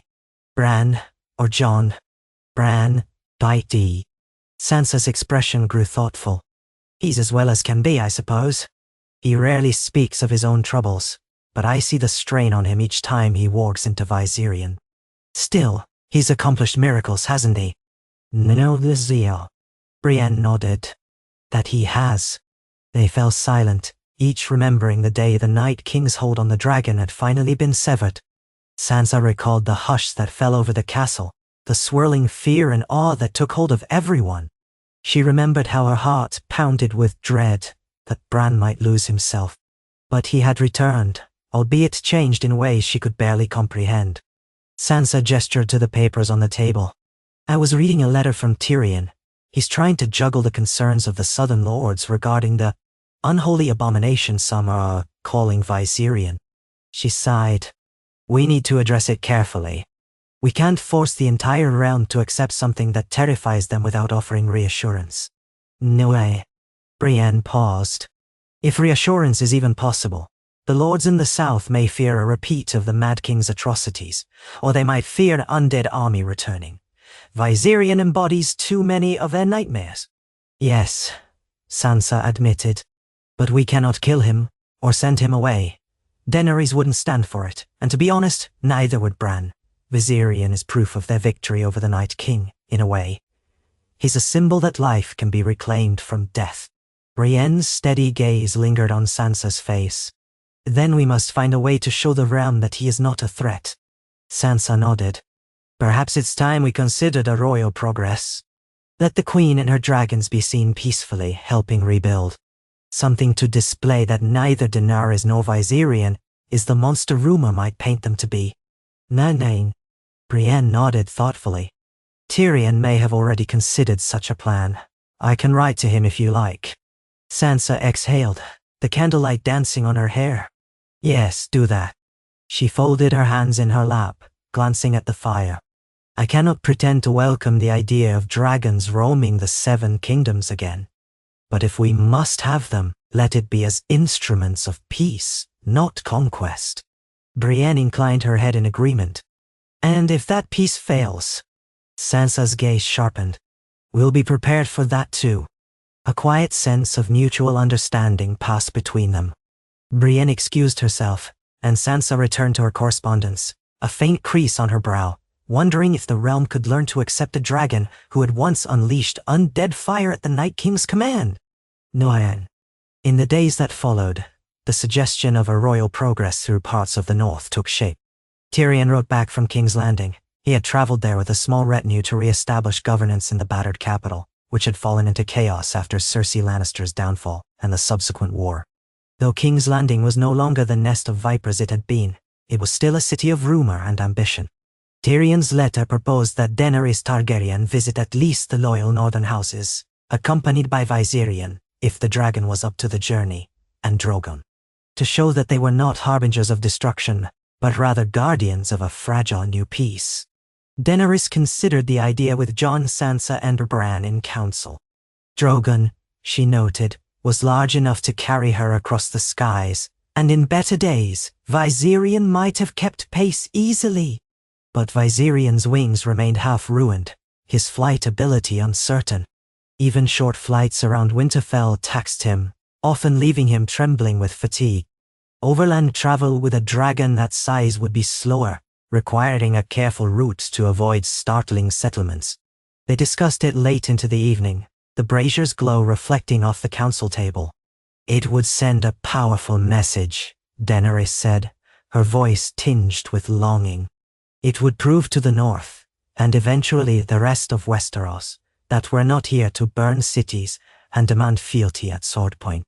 Sansa rested her elbows on the table, her chin on steepled fingers. But if Viserion falters, or if something goes wrong, the rumor mill will devour any goodwill we hope to foster. Jon exchanged a glance with Daenerys. What does Bran think? Bran, seated in his wheeled chair near the table, did not speak for a moment. His gaze seemed distant, as though he saw beyond the walls of the room. When he finally spoke, his voice was calm. There are risks, he said. But Viserion must learn to exist in this world again, not hide away in Winterfell as an eternal invalid. If we trust in him, if we guide him, perhaps we can show others there is nothing to fear. Sansa's mouth formed a thin line. He does remain a dragon, she said gently, and a damaged one at that. Even if he poses no threat intentionally, people may be terrified. The last time many in the north saw him, he was undead. I know, Bran said. But we can't expect acceptance if we never let him be seen. Daenerys looked at Jon with quiet intensity. Would you ride with me? He took a measured breath. If we do this, yes. The Knights of the Vale, the Lords of the North. I think it's worth trying. He turned to Sansa. We can choose a route that welcomes them to approach. Let them see with their own eyes that Viserion is not some mindless beast. Show them Bran's presence, the living flame. We can hide him away, or the rumors will only grow darker. Sansa considered this, her expression pensive. Then we must plan carefully, she said at last, and ensure our supply lines and security are sound. We'll need outriders to warn villages of our approach so they aren't frightened into violence. Daenerys nodded. Agreed. A note of renewed hope colored her tone. If we can do this, perhaps it will pave the way for an eventual journey south, where the tensions are even greater, one step at a time. Thus the wheels were set in motion. Over the next few weeks, as spring strengthened its hold, the combined forces at Winterfell laid the groundwork for a cautious progress. Runners were sent to outlying villages and keeps, House Glover's territory, the Rills, the new holdfasts near Moat Cailin. Messages explained that the Queen of the Seven Kingdoms, though the official crowning was yet to be finalized, wished to visit, accompanied by her dragons, to offer help with rebuilding and to assure the realm of her peaceful intentions. Some responses were wary, others guardedly polite. A few lords expressed open relief, remembering how Daenerys and her dragons had fought to save Winterfell from the undead. They wrote that they would gladly host the Targaryen queen and her entourage. Yet, at the edges of these messages, a subtle trepidation lingered. Rumors of a death-touched dragon had spread rapidly. None outside Winterfell had truly seen Viserion since the Great War, and imaginations tended to flourish in ignorance. As the preparations advanced, Viserion himself grew more restless. He sensed the bustle around him, the unusual presence of many new servants and soldiers going in and out of the courtyard. It was as if the life that had once been drained from him was now returning in slow increments, each new day igniting some small spark of curiosity or agitation. Daenerys spent hours with him, gently coaxing him to move more, to stretch his tattered wings. She discovered that the more he moved, the stronger he seemed to get, at least up to a point. He would push himself, then collapse in trembling exhaustion, exhaling pale wisps of flame. Still, it was progress. One brisk morning, Bran rolled his chair into the courtyard as Daenerys guided Viserion in a slow trot around the open space. The dragon's footsteps echoed against the stones, and nearby onlookers stood a safe distance away, uncertain but curious. Drogon perched on a rampart overhead, always watchful. Daenerys kept a gentle hand on Viserion's side, her fur-lined boots crunching on the frosty ground. The battered scales on Viserion's flank glinted faintly, some gleaming with life, others dull with old decay. Bran halted at the courtyard's edge, focusing on the swirl of energies he felt around Viserion. He noted the subtle tension in the dragon's mind, an unease at so many eyes upon him. Yet Daenerys' presence calmed him. His pace steadied. At one point, the dragon paused, turned his massive head toward Bran, and let out a low, thrumming growl. Bran felt a flicker of contact, not quite a warg bond but a recognition of the boy who had entered his consciousness so many times, who had helped liberate him from the Night King's grasp. Bran inclined his head, murmuring softly, "It's all right." He pushed a gentle wave of reassurance in the silent language of his mind. Viserion exhaled a breath that crackled with the faintest glow of gold and aqua, then resumed his slow gait with Daenerys. Arya watched from one of the wooden walkways above, arms folded. She said nothing, but her expression held both awe and concern. Viserion was undeniably magnificent and undeniably changed. Once, she would have scoffed at the idea of spending so much time and energy on a creature that had nearly doomed them all. But she had come to see that the war was never that simple, that many who had fallen under the Night King's thrall had been victims as much as they were tools. Thus the courtyard served as a small stage for the greater drama to come, one that would soon unfold on the roads of the north, as Daenerys Targaryen took her dragon children to meet the realm she would rule. 9. When the progress began at last, the sun had fully broken through the northern clouds. A crisp breeze rustled the new leaves on stunted trees, and the land itself bore scars of the war that were slowly healing. Houses that had been burned or toppled by the undead had begun reconstruction, though many areas remained in rough shape, with makeshift walls and patched roofs. The streams ran swift with snowmelt, nourishing the fields that had been laid to waste. Everywhere they traveled, the entourage saw evidence of resilience, small folk rebuilding, blacksmiths forging new plow blades, children daring to laugh again. Daenerys, astride Drogon, flew overhead in slow circles, scanning the horizon and occasionally letting Drogon dip low to speak with the outriders. Below, a long column of riders, wagons, and foot soldiers moved at a measured pace. At the center of this procession walked Viserion. He was unable to bear a rider for any length of time, his back muscles still regaining their strength, but he was determined to accompany them, ignoring occasional bouts of pain.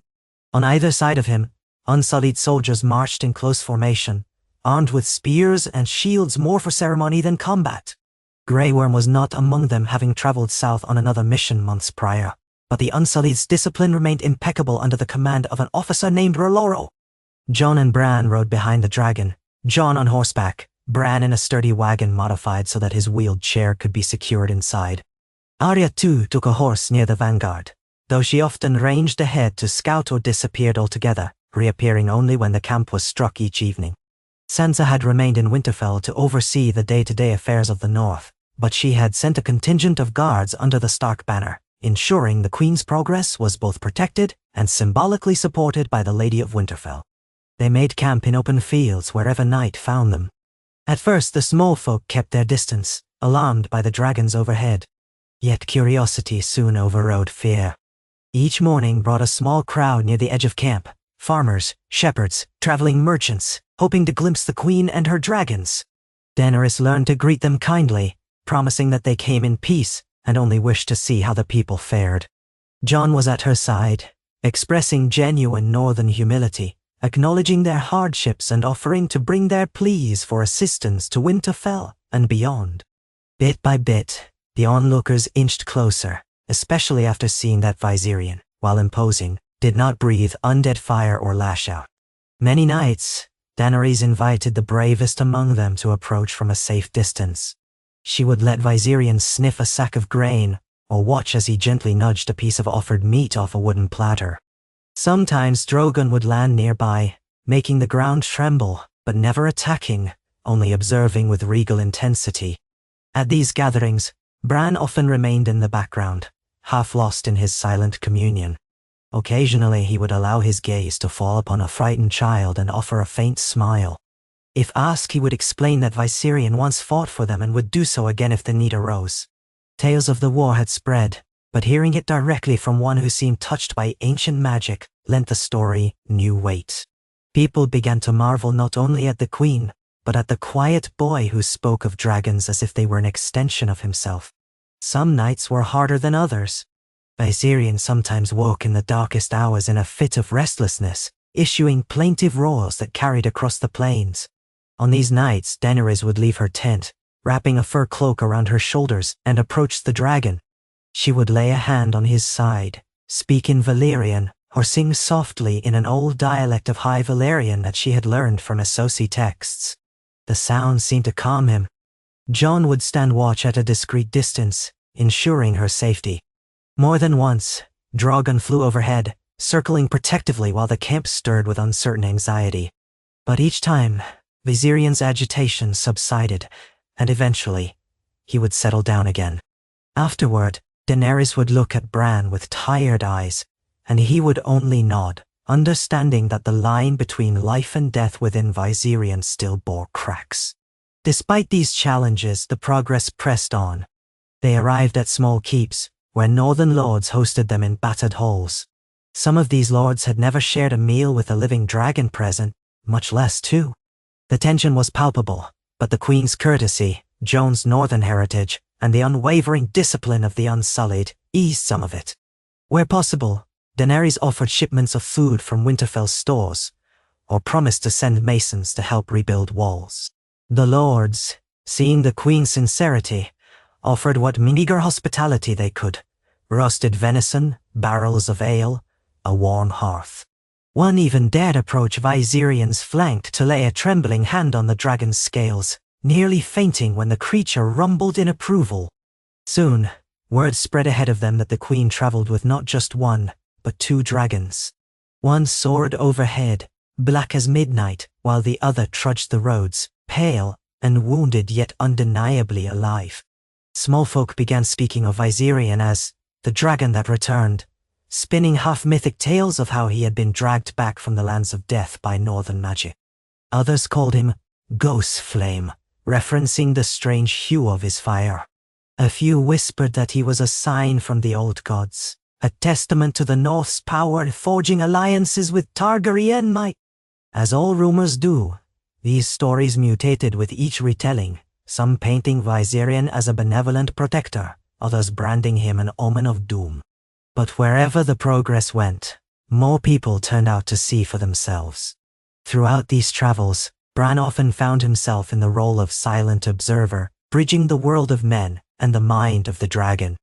He warged only sparingly, aware that too much interference might destabilize Viserion's fragile equilibrium. Instead, he let the beast experience the realm firsthand, hoping that each new day among the living would deepen his bond with life. Bran also gleaned subtle insights from the ravens that flocked overhead, scouting the roads and fields. He sensed stirrings in the corners of the land, bandits emboldened by a weakened north, pockets of disease in certain villages, and scattered refugees who had not found new homes. He passed such information to Jon and Daenerys, who dispatched aid when possible. Arya came and went from the main column unpredictably, sometimes vanishing for 2 days without word. When she returned, she brought news of the road ahead, flooded streams, broken bridges, travelers rumored to be free riders or brigands. She spoke little of how she gathered this information, and no one pressed her too hard. By now, most had learned that Arya's talents were best left unquestioned. She was as much a ghost as any presence in the north, quietly ensuring the safety of the progress from threats that might try to ambush them. One evening, near a ruined tower that stood by a swift river, the company set up camp. Cook fires dotted the clearing, the smell of stew and roast mingling with the tang of grass and water. Viserion settled on a patch of flattened ground, curling his tail around himself, while Drogon perched on an outcropping of rock across the river, dark silhouette against the twilight sky. Soldiers and servants gathered in clusters sharing stories. A musician among them strummed a lute, softly, singing an old northern ballad about lost loves and the promise of spring. The gentle music blended with the flowing water's murmur, lulling the camp into a relaxed mood. Daenerys stood by the riverbank, arms crossed against the chilly breeze, watching Drogon's silhouette. Jon approached, the rustle of his cloak marking his presence. He said nothing at first, only stood beside her, letting the hush between them speak. At last she turned, regarding him with a faint smile. "You're quiet tonight," she observed. He inclined his head, a small grin tugging at his lips. "Nothing to complain about. We've made good progress, met with lords who seem willing enough to accept the changes. I was thinking about how different this is from the time we first came north with an army at our backs. Daenerys let out a soft sigh. That was a lifetime ago, she murmured, looking into the flowing water. I came wanting loyalty, not truly understanding what it meant to the North to be independent. Then we all had to unite against the Night King. It changed. Everything. Jon reached for her hand, lacing his fingers with hers. It did. For all the horrors it taught us, we're stronger together. Nethel, now, brother. She squeezed his hand gently, her eyes flicking to Viserion on the far side of the camp. I only hope the realm can see that too, that we're not here to subjugate them. A flicker of candlelight caught in Jon's eyes as he turned to look at her fully. They'll see, in time. You've shown mercy, compassion, and strength. Not everyone will accept it immediately. Some hearts are set in old ways. But each day we prove who we are. She studied his face. And who are we, Jon Snow? A shadow of a smile crossed his lips. 2 people who have bled for this land. 2 people who want to protect it. Whatever the world calls us, King, Queen, Targaryen, Stark, it doesn't matter so much to me. I only care that we keep it safe.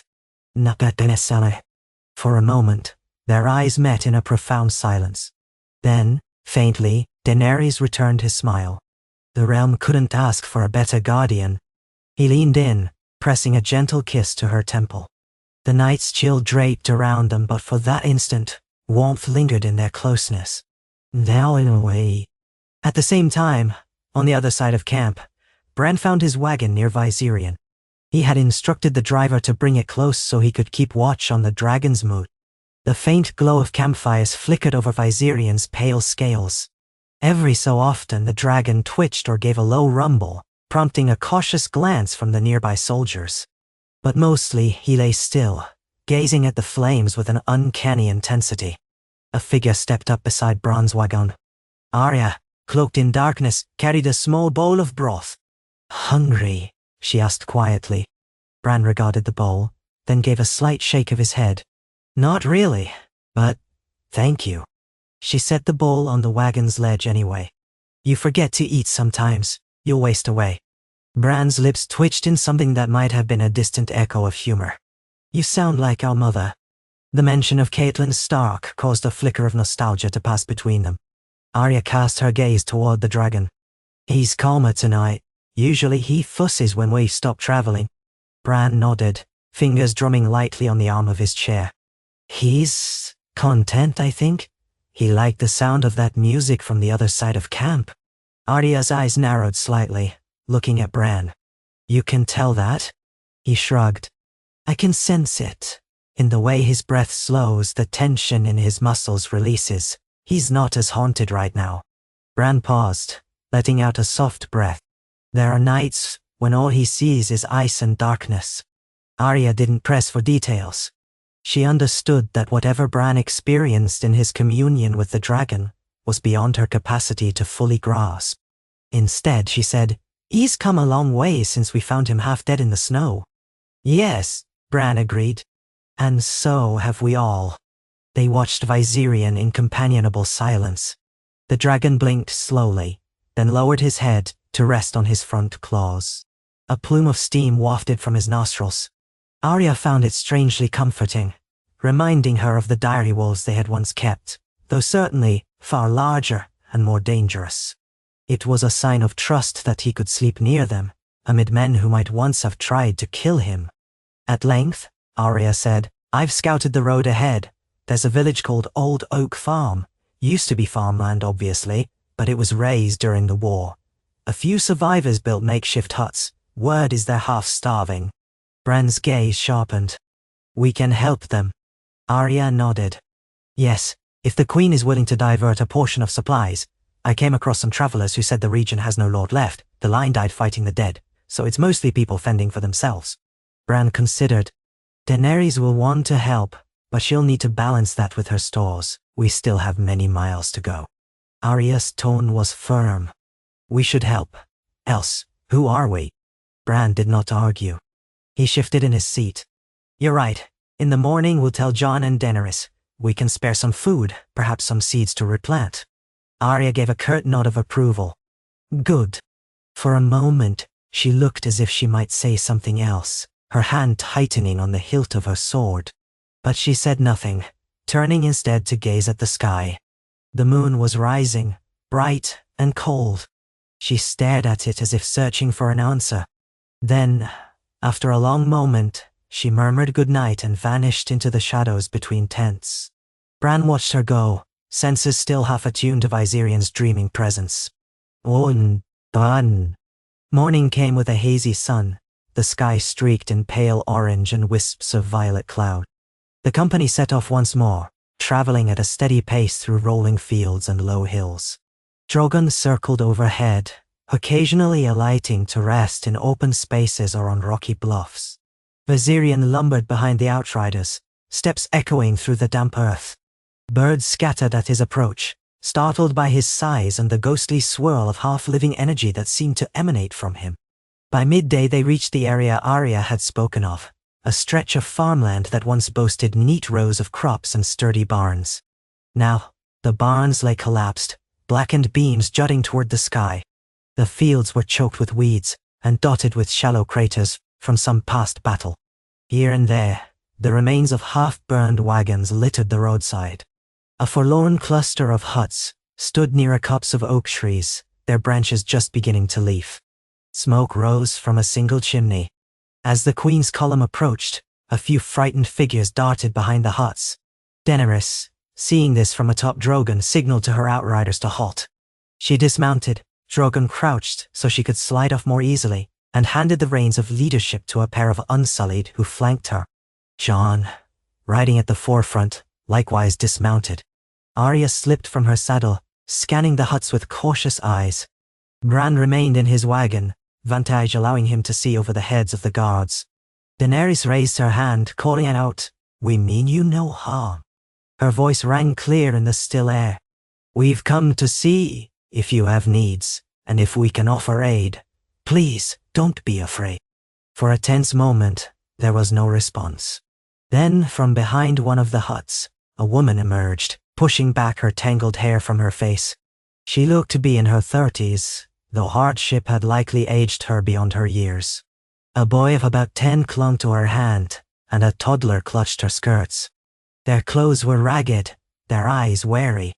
They stared at the large force arrayed on the road, and at Viserion's towering form behind them. The sight of the dragon caused the boy to gasp and try to hide. Daenerys approached them slowly, holding her hands open to show she was unarmed. Jon followed a step behind, offering a gentle smile. Arya remained to one side, watchful. Viserion stood still, tail lashing idly, but not advancing. The woman swallowed hard. "Who are you?" she asked, voice trembling. "I am Daenerys Targaryen," Daenerys said, stopping a respectful distance away. "And this is my company traveling through the north. We heard you might need help." The woman's eyes darted to the dragons, then back to Daenerys. "We have little, my lady. There's no lord here. They all died in the war. We've tried to plant some seeds, but we have no good tools, and the soil's bad from bodies." Her voice faltered, and she lowered her gaze. Jon spoke up gently. "We can provide some supplies if you'll accept them. Tools, seeds, maybe some stored grain to get you through until you can harvest." Nasiwa. Several more figures emerged from the huts, an older man with a makeshift crutch, a couple of younger men who looked half-starved. They all eyed the dragons warily, but the promise of help outweighed their fear. One of the younger men ventured, "You're the queen." His accent was thickly northern. Daenerys nodded. "Yes, though my coronation is not yet formal. Regardless, I rule in the north alongside Jon Snow, and we've come to bring aid. The war took much from us all. We want to help you rebuild." The group exchanged anxious glances. Slowly the old man on the crutch stepped forward. "Then you're welcome here, your grace, though we have no hall to offer you." We didn't expect the queen to come personally or to bring." His eyes flicked to Viserion's hulking form. "It's all right," Daenerys said softly. "He won't hurt you." She turned toward the soldiers behind her, gesturing. "Bring forth some supplies, grain, seeds, a few tools from the wagons." At her command, the men began unloading sacks of provisions. Bran could see the looks of relief, mingled with astonishment, on the faces of the villagers. Clearly they had not expected help, much less from a royal host. The children clung to their mothers, wide-eyed, but curiosity replaced terror. The boy who had hidden behind his mother now took a hesitant step forward, craning to see the dragon more clearly. Jon knelt beside the boy, offering a small wooden carving of a direwolf he sometimes carried, a token shaped by a Winterfell craftsman. "Here," he said softly. "A gift from Winterfell." The boy blinked, took the carving with trembling fingers, then darted back behind his mother. She smiled weakly at Jon in thanks. Meanwhile, Daenerys moved to the side of the column to check on Viserion.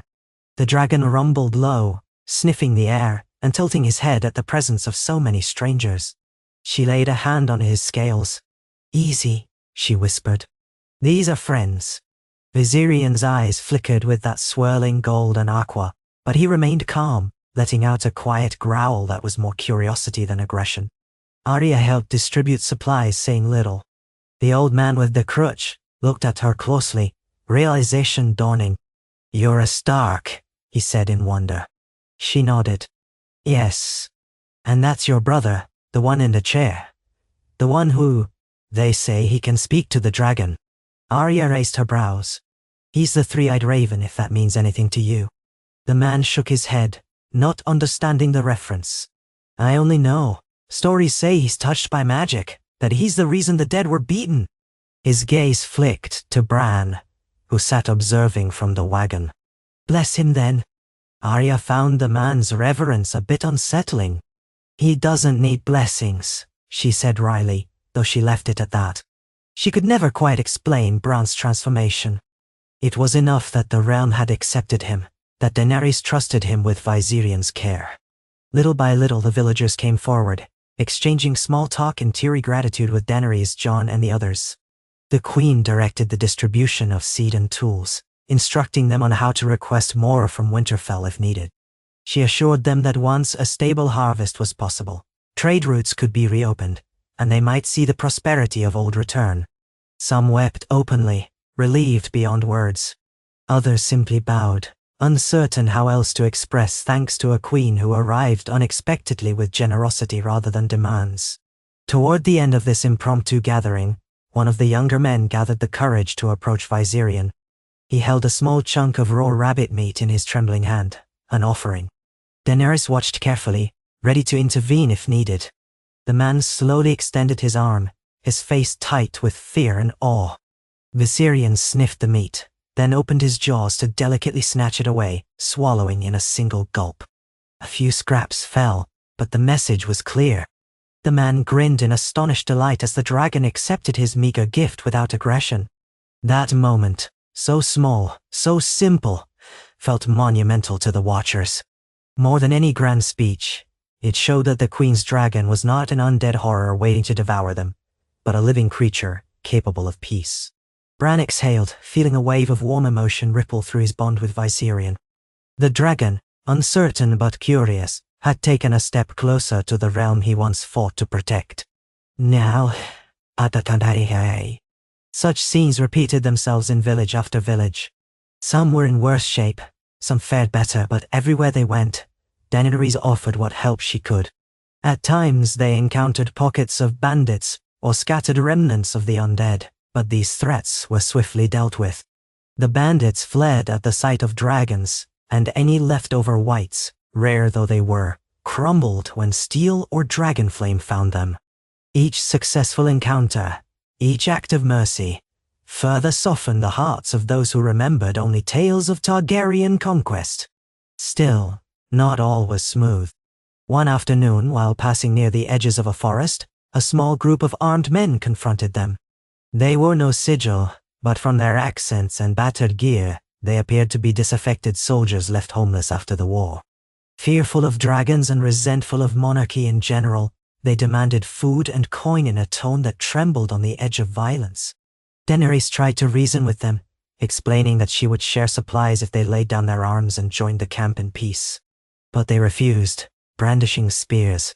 The standoff became tense. Jon and Arya dismounted, approaching carefully.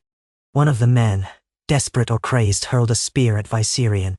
The aim was poor, likely an act of panic, but it grazed the dragon's flank, causing Viserion to roar in pain and alarm. Within seconds, Drogon descended from overhead with a thunderous roar, flames licking the edges of his maw. The men scattered in terror, dropping their weapons as Daenerys commanded Drogon to hold. The near violence dissolved in a matter of heartbeats, and the men, seeing they stood no chance, threw themselves on the ground in surrender. In the aftermath, Viserion's wound proved superficial, just a thin line of blood where the spear had nicked him. Daenerys clenched her jaw, anger flashing in her eyes.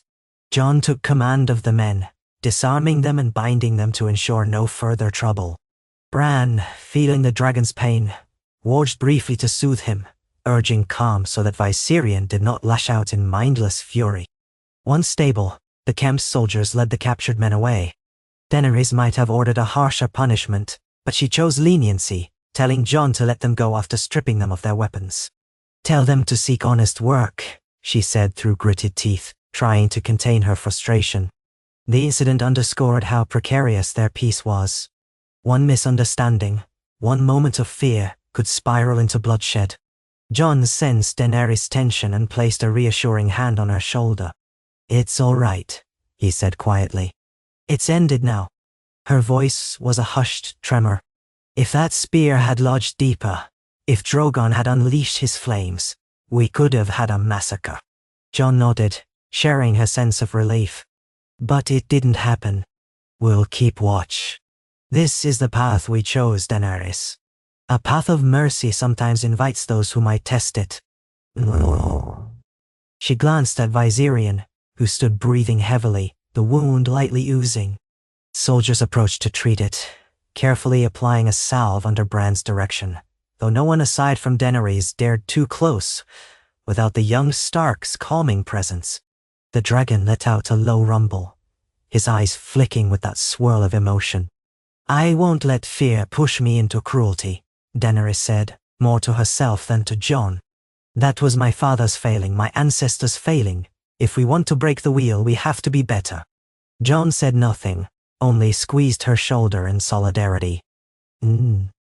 Eventually, the royal progress reached a crossroads near a place known for summer fairs and harvest festivals in better times.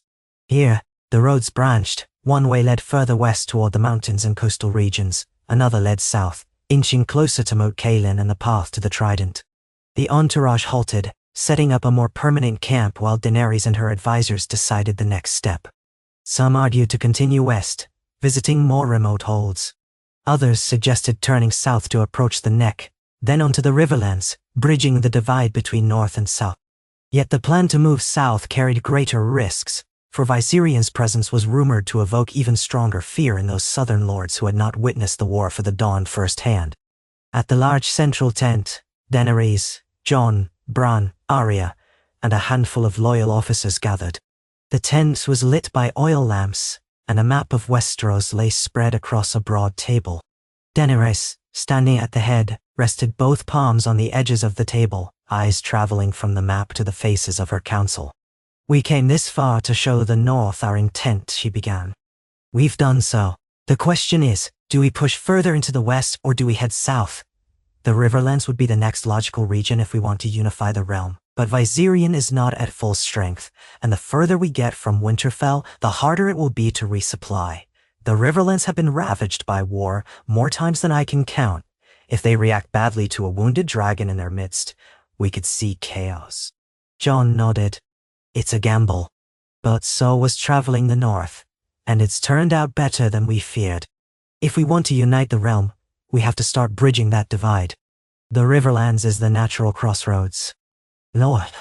Arya, standing with her arms folded, gave a slight shrug. "If we wait until Viserion is fully healed, we might wait forever. He's strong enough to walk each day, fly short distances. We've proven that. The people need to see him like this, alive, but still vulnerable. It humanizes him." Bran listened quietly. When Daenerys turned to him, he spoke in a measured tone. "The Riverlands once belonged to House Tully, our mother's kin. Many of those lords might be sympathetic to a union with the North. They also suffered heavily during the War of the Five Kings. They may be more open to a queen who brings relief. But, he paused, there are always those who cling to old grievances. Rumor of an undead dragon might inflame them. An unsullied officer, Raloro, spoke haltingly in the common tongue. If we remain here too long, we do no good. We are soldiers, not farmers. The men grow restless. We must keep moving or return home. Daenerys absorbed the words, then traced a path on the map with her finger. Then we go south to the Riverlands. We'll do as we have done. Send outriders ahead, gather news. Approach each settlement with caution and offers of aid. If the local lords refuse us, we'll move on. But I suspect many will accept. They're hungry.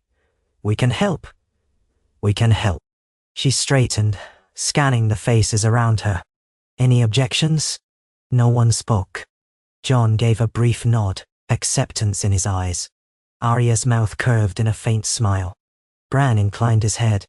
The meeting ended, leaving them with a sense that a new chapter was about to begin, one that might carry them into deeper waters. Nanurihiwa. True to plan, the progress resumed southward. The land changed in subtle ways. The weather grew slightly warmer, the soil richer. The rivers ran wide, their banks littered with debris left by past wars and recent floods. At times they passed abandoned fortifications, walls half collapsed, the rubble overgrown with moss. Crows circled overhead, cawing with a hunger that never seemed fully sated. Viserion adapted to the journey with stoic endurance. Each day, he walked for hours, resting when they halted. The color in his scales improved by small degrees, tiny patches of vibrant gold replacing necrotic gray. The wound from the thrown spear healed quickly, testament to his draconic resilience.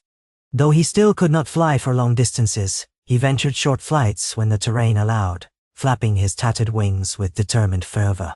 Drogon remained close, guiding him, occasionally nudging him in the air if he faltered. Below, men and women marveled at the spectacle.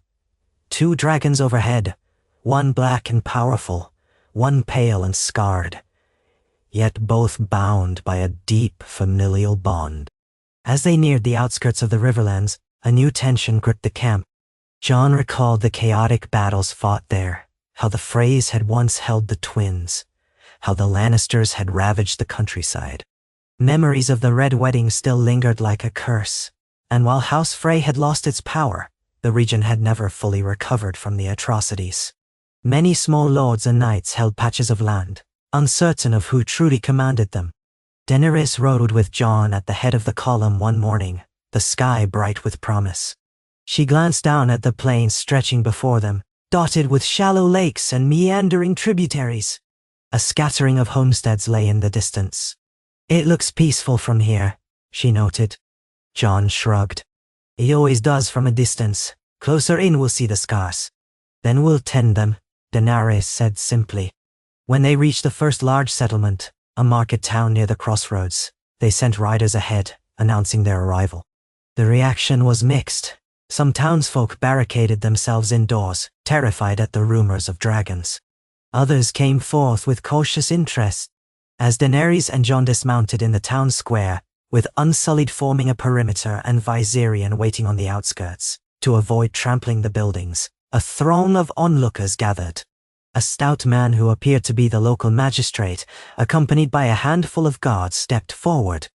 He bowed, though there was a flicker of apprehension in his eyes. "Welcome, Your Grace," he said, "and Your Grace or my lord." He stumbled, unsure how to address Jon. Jon spared him the trouble. "Jon Snow is fine." The man cleared his throat. "We've heard rumors, Your Snow, that you travel with 2 dragons, one of them half dead.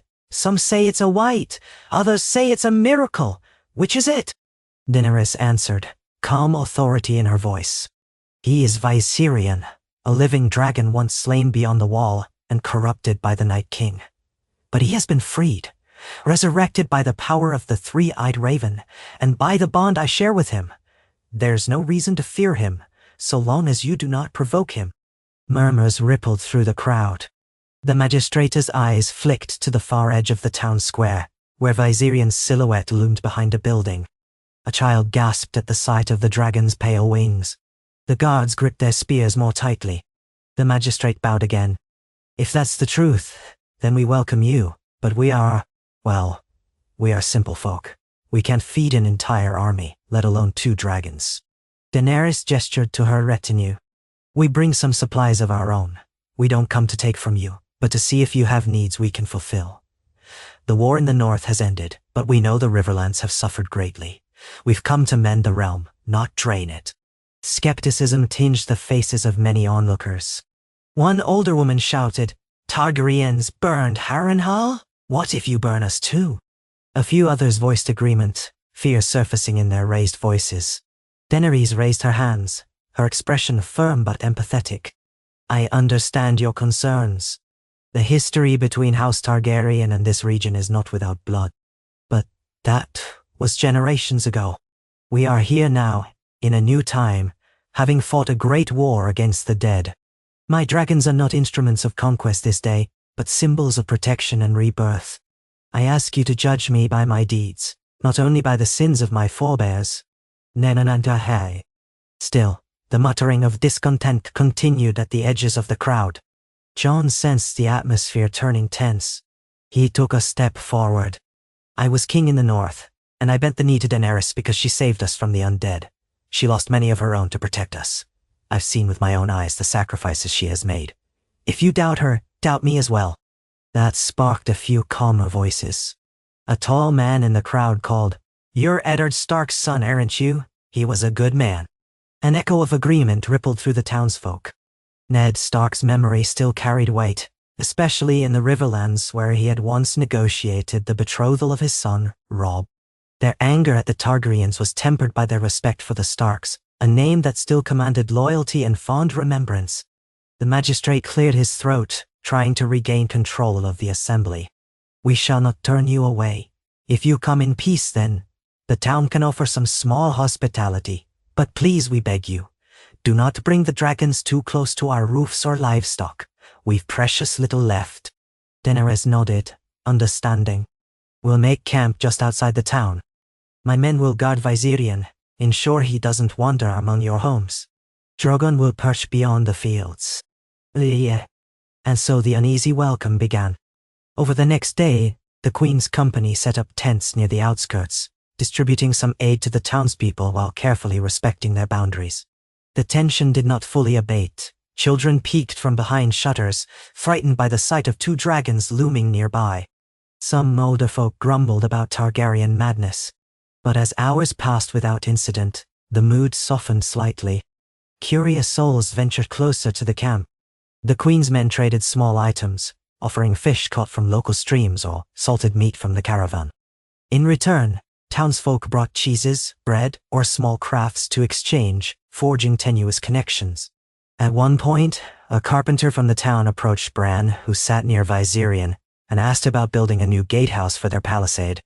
Bran relayed the request to Daenerys, who promised to send a group of skilled builders from Winterfell, once they returned that way.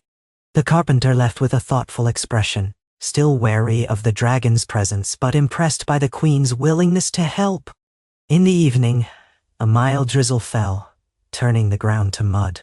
Daenerys and Jon sat beneath a makeshift pavilion, reviewing a map of the surrounding areas by lamplight. Arya and a few scouts had gone off to gather intelligence in nearby villages, while the Unsullied patrolled the perimeter.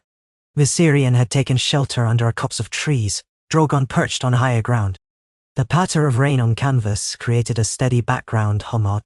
Jon traced a route on the map with his finger. If we continue this way, we'll reach Harrenhal eventually. Daenerys' eyes flickered. Harrenhal. She recalled it as the largest castle in Westeros, a crumbling ruin cursed by House Targaryen's conquest. Dragons had melted its mighty towers into slag. What remains of it? Jon shook his head. Reports vary. Some say a small garrison holds it in the name of the Queen, others claim it's abandoned. Either way, it's not a pleasant place, haunted by its own history. She let out a soft breath. All the more reason for me to see it. The realm's largest castle, laid low by my ancestors' dragonfire. If we are to unite Westeros, perhaps I should confront that legacy in person. Nanayane. He nodded, understanding. We can head there next, then circle back to River Run or the Twins. Depending on the roads, we'll have to judge Viserion's stamina day by day. Daenerys glanced at the gentle slope where Viserion rested. The rain glistened on his pale scales. Even from this distance she could sense the dragon's fatigue, yet also his quiet resolve to keep going. He's stronger than I imagined he could be, she murmured. Some nights, I still feel him thrashing with nightmares, but each day he seems more present. Jon placed a hand on hers. Because you never gave up on him. She turned her hand over, returning his grasp. I never will. He smiled softly, and they lapsed into a comfortable hush, the rain providing a lullaby of droplets. Overhead, the dark sky concealed the stars. They wondered, without speaking it aloud, what new trials awaited them in the deeper heart of the Riverlands, at Harrenhal's cursed towers and beyond. Day. Meanwhile, Arya rode under the cover of twilight along a narrow dirt road, mud splashing up from her horse's hooves.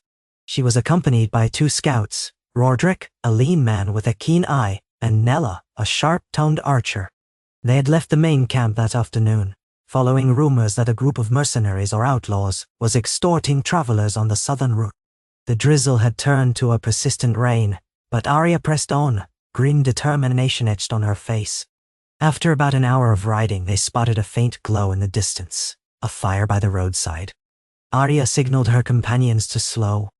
They dismounted, tethering their horses to a thicket of bushes. Quietly, they crept forward, footsteps muffled by the soft earth. Ahead, at a bend in the road, they saw the flicker of a large campfire under a cluster of crooked trees. Around it, silhouettes of men and a few women moved, their laughter harsh and raucous.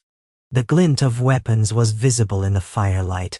Arya crouched behind a fallen log, motioning for Rodrik and Nella to spread out. Snatches of conversation drifted through the rain-soaked night. Coins from that merchant, easy pickings. We'll clear out the next passers-by too. Queen's men can't be everywhere. Arya's expression hardened.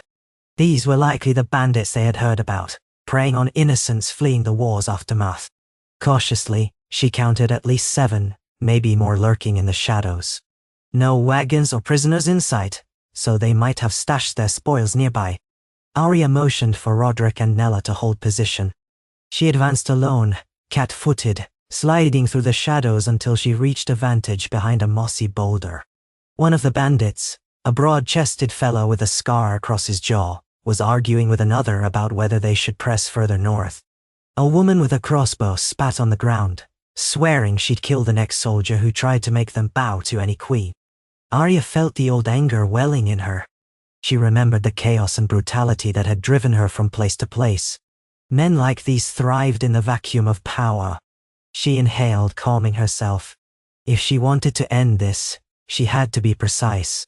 But she was alone with only 2 scouts. 7 or more armed outlaws was dangerous. A direct assault would be risky. She glanced at the crossbow-wielding woman. She was on guard, scanning the darkness. Arya would have to be quick. Without warning, the night erupted in a shout. Rodrik, in his attempt to flank them, had slipped on the muddy ground, sending a noisy cascade of pebbles clattering down an incline. The crossbow woman whirled, weapon raised. The entire camp sprang to alert. Arya cursed under her breath. Stealth was lost. Acting on instinct, Arya surged forward, blade in hand. She closed the distance to the crossbow woman before the outlaw could fire, knocking the weapon aside with a swift slash.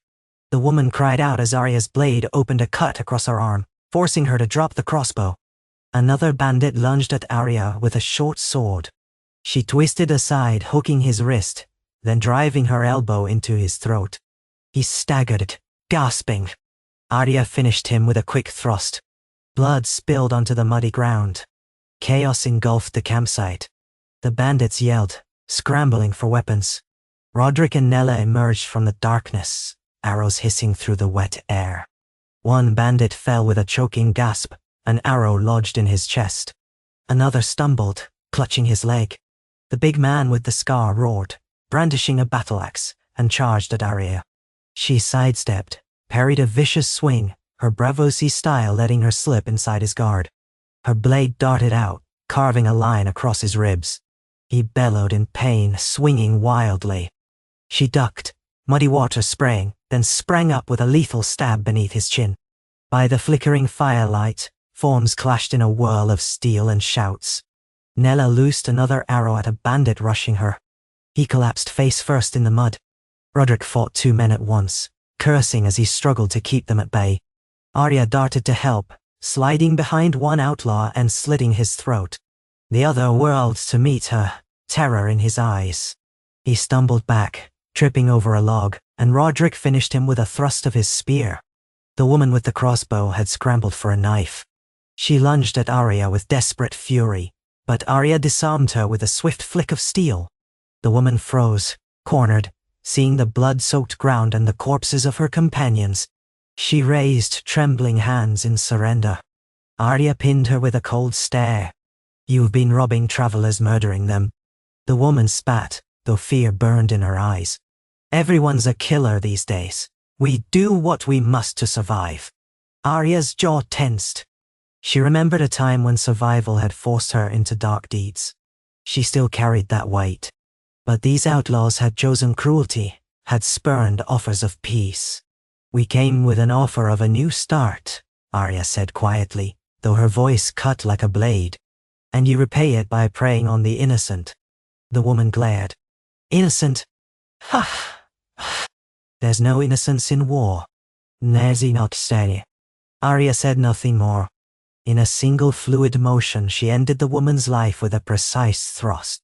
The body slumped to the muddy ground, the rain washing rivulets of blood into the dark soil. Breathing hard, Arya looked around. 6 outlaws lay dead, the fire sputtering in the drizzle. One was wounded, rolling in the mud, moaning. Roderick cautiously approached, spear ready. The wounded man pleaded for mercy, tears streaking his grime-covered face. Arya held up a hand for Roderick to wait. "Are there more of you?" she demanded, kneeling beside the whimpering man, her blade resting on his collarbone. He shook his head frantically, insisting they were alone, a handful of desperate souls. Arya searched his eyes for any sign of deceit. They seemed only filled with terror and pain. She turned to Roderick. "Bind him, bring him to camp. We'll let the Queen decide what to do with him." Roderick nodded, rummaging for rope. Nella, bloodied but uninjured, stood catching her breath, scanning for any remaining threats. None appeared. The night closed in, thick with the stench of iron and wet earth. Arya wiped her blade on a rag, eyes distant. Another skirmish, more lives taken. She recalled what the faceless men had taught her about death, a gift to some, a punishment to others. But it never felt clean. Rain pattered on the leaves overhead, dripping down onto the raw scene of violence. At length she sheathed her sword, face expressionless. This was the realm in the aftermath of war, and there was much cleaning yet to do. In the following weeks, the Queen's progress continued deeper into the Riverlands. News spread of how Daenerys Targaryen traveled with her Black Dragon and the resurrected Pale One, punishing outlaws who preyed on the weak. Word of Arya Stark's deadly efficiency circulated as well. Some called her a ghost from the north, the dark sister of the three-eyed boy who tamed the undead dragon. Others whispered in hushed tones that she was more than mortal. Everywhere the camp went, curious onlookers gathered, uncertain whether to welcome or flee. Viserion's daily routine seldom changed. He woke at dawn, fed on what game the hunters provided, trudged with the column for hours, and rested in the late afternoon when exhaustion overcame him. Sometimes, Daenerys coaxed him into short flights at midday, with Drogon guiding him from above. Each successful leap of flight was a triumph that built the people's confidence and chipped away at their fear. Over time, more Riverlanders dared to approach, offering small tributes of food or crafts, hoping the Queen might bless their fields or avenge them against roving bandits. Daenerys, mindful of the precarious line she walked, did what she could without draining her own resources. She wrote letters to Sansa and other northern administrators, requesting more supplies and manpower for the Riverlands' reconstruction. Still, tension simmered beneath the fragile goodwill. Not everyone welcomed this new Targaryen queen, especially one who paraded a living dead dragon. Rumors swirled that the moment she felt threatened, she would unleash dragonfire on their towns. Others spoke of conspiracies, that the North sought to take the Riverlands by stealth. Every gesture of mercy or aid was viewed by some as a ploy to gain loyalty. Daenerys bore these suspicions with as much patience as she could muster, aided by Jon's quiet reassurances. But each night when the torches burned low, she felt the weight of the realm on her shoulders. Sometimes she would dream of dragons flying over King's Landing, or of the undead legion rising once more. She would wake in a cold sweat, heart pounding. Bran watched her, watched Jon, watched the realm. He felt the currents of time swirling around them. No single path was assured. Viserion, too, sensed the uncertainty, and on days when gloom overshadowed the camp, the dragon grew restless, pacing, letting out plaintive roars. Only Daenerys' calm touch and Bran's subtle mental reassurance kept him from slipping back into agitated states. Through it all, Drogon remained a constant shadow overhead, occasionally letting out a roar that shook the air, reminding all who heard that one misstep could unleash a fury no fortress might withstand. At last, after many long marches, they reached the outskirts of Harrenhal. Even from a distance, the massive ruins loomed, dark and forbidding. Great towers that once soared higher than any castle in Westeros now slumped like melted candles, the stone warped and blackened from the dragonfire of Aegon's conquests centuries ago. Walls of unimaginable thickness still bore cracks and holes. A stagnant lake shimmered at the castle's base, reflecting the twisted silhouette of Harrenhal against the sky. Jon gazed upon the ruin with a somber expression, remembering stories of how this place had passed from lord to lord, each meeting a grim fate. Arya had once been here as a captive servant girl. She stared at the castle with a strange mixture of recognition and dread. Daenerys studied it with solemn fascination. "So this is what my ancestors' fire wrought," she murmured, the echo of ancient destruction heavy on her tongue. Bran, in his wagon, sensed a cold wind blowing through his mind. Harrenhal's presence in the Weirwood network was a void of sorts, a place of old curses and deep echoes. No living Weirwood stood within its walls, the old gods long absent. Yet the ghosts of memory lingered, and Bran could almost hear them whispering through the corridors. A sense of foreboding crept up his spine, though he outwardly remained impassive. They made camp cautiously on the ruined grounds outside the main gate, uncertain if any force occupied the castle. A handful of knights under the banner of House when nominally held it, their numbers depleted by the wars. They rode out to greet the Queen's party, expressions a mixture of wonder and resignation.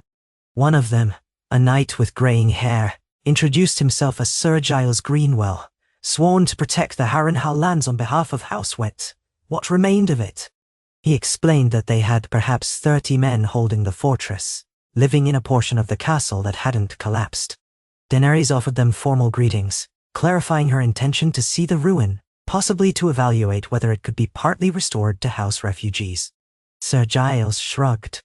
"Your Grace, Harrenhal is a cursed place. Folks avoid it if they can. But if you mean to do good here, you'll find plenty of space, if not comfort." Jon and Arya exchanged a look. The idea of lingering in Harrenhal did not excite them, but Daenerys' interest was clear. This ruin was a testament to her family's past. It felt fitting that she confront it while forging a new future. So the Queen's men passed within the blackened walls, leading Viserion carefully through a massive gate that stood half-broken. Drogon soared overhead, letting out a roar that echoed off the melted towers. Birds erupted from hidden nooks, scattering across the sullen sky. Inside, the scale of the ruin was breathtaking. Courtyards large enough to hold entire armies lay littered with rubble and twisted beams. Collapsed roofs exposed the sky. Huge blocks of stone, once part of Harren the Black's grand architecture, had tumbled into heaps. The few habitable sections were bleak, with small fires burning in broken hearths. Daenerys, dismounting near an open courtyard, gazed up at the melted spires. She could almost picture the flames that once rained down from Balerion the Black Dread, scorching Harren's dream of an impregnable fortress. Bran, studying the gloom, felt a stirring of ancient echoes. He sensed flickers of old nightmares, The curses of Harren and the despair of countless souls who had suffered here. Captives, servants, even lords who had come to tragic ends. It was not the singing presence of the old gods, but a darker residue. He watched as Viserion sniffed the air, letting out a low, uncertain growl. The half-living dragon seemed uneasy, as if sensing the castle's malevolent aura. Daenerys and Jon, accompanied by a few guards, ventured deeper into the courtyard. Arya followed, her posture tense. She recalled the halls where she'd once served to Tywin Lannister in secret, the corners where she'd hidden from the guards, the stone corridors that echoed her private mantra. A girl has no name. Even now, the ghosts of that time lingered, stirring a chill in her heart. Sir Giles led them along a fallen archway, pointing out the partial living quarters. We've tried to keep the roof from caving in, but the place has more holes than a fishing net. We gather timber from the surrounding land, but it's never enough. He paused, noticing Viserion's looming presence behind them. The dragon struggled to navigate the tight spaces, occasionally knocking aside debris with his tail. Soldiers guided him gently, ensuring he didn't bring more of the castle down on their heads. Drogon, for his part, perched atop a high broken tower, letting out a rumbling hiss that echoed over the yard. It was as though he claimed the ruin as his domain, a reassertion of Targaryen power in a fortress long undone by it. Daenerys glanced up at him, feeling a pang of emotion she could not fully name. Pride mixed with sorrow, regret mingled with resolve. "Sir Giles," she said quietly, turning her attention to the night. "Could Harrenhal be made livable again, at least in part? Enough to house refugees, perhaps?" He pursed his lips. "With enough gold, enough workers, you could do it. But the place is enormous. Rebuilding fully would take years, maybe decades. Some folks say no matter how much you fix, the ghosts will never leave." "Oh." Jon glanced at Daenerys, reading the set of her jaw. She had the unwavering look of someone who had faced curses before and refused to be cowed. "Let us see what we can do," she told Sir Giles. "We bring some supplies, and I'll dispatch letters to the masons and engineers in the north. If there's a chance to breathe new life into this fortress, we should try." Sir Giles bowed stiffly, uncertain. "As you say, Your Grace." Arya said nothing, her gaze drifting to a far corner. Memories flickered like shadows. She recalled the screams from the dungeons, the grim silhouettes of the mountains men. She shook off the recollection and moved to stand beside Bran, who waited near a mound of broken stone. "How does it feel?" she asked him softly, noticing the distant look in his eyes. Bran let out a slow breath. "Wrong," he murmured. "Like a place the old gods have forsaken. The weirwoods are not here to anchor the past, so all that remains is bitterness and fear. Viserion doesn't like it either." Arya frowned. "Then, let's not stay long." He nodded. "We'll stay as long as Daenerys needs to see this place to make her judgments. Then we'll move on." A pause. "Unless something else calls us here. Sometimes, I feel something stirring. Not exactly a threat, but an echo that might yet reveal itself." Arya studied him, feeling a small prickle at her nape. "If there's one thing I learned, it's that the dead rarely rest peacefully in Harrenhal." Bran's silence was answer enough. They both looked at Viserion, who snorted and lowered his head, sniffing at a scatter of broken stone. A swirl of gold aqua flickered in his eyes. The undead living dragon, witness to curses and conquerors alike, had found new footing on the ashes of Harrenhal. Shernte. That night, the Queen's camp pitched tents in the safest courtyard, a wide space surrounded by partially intact walls. The gloom of Harrenhal pressed in, the broken towers looming overhead like jagged teeth. Storm clouds gathered, promising another downpour. Torches flickered in the drafty arches, casting dancing shadows across the ancient stones. Daenerys sat by a small brazier, discussing logistics with Jon, Arya, and a few trusted officers. The plan was to remain a few days, offer assistance to Sir Giles and the local folk, then continue onward, possibly to River Run next.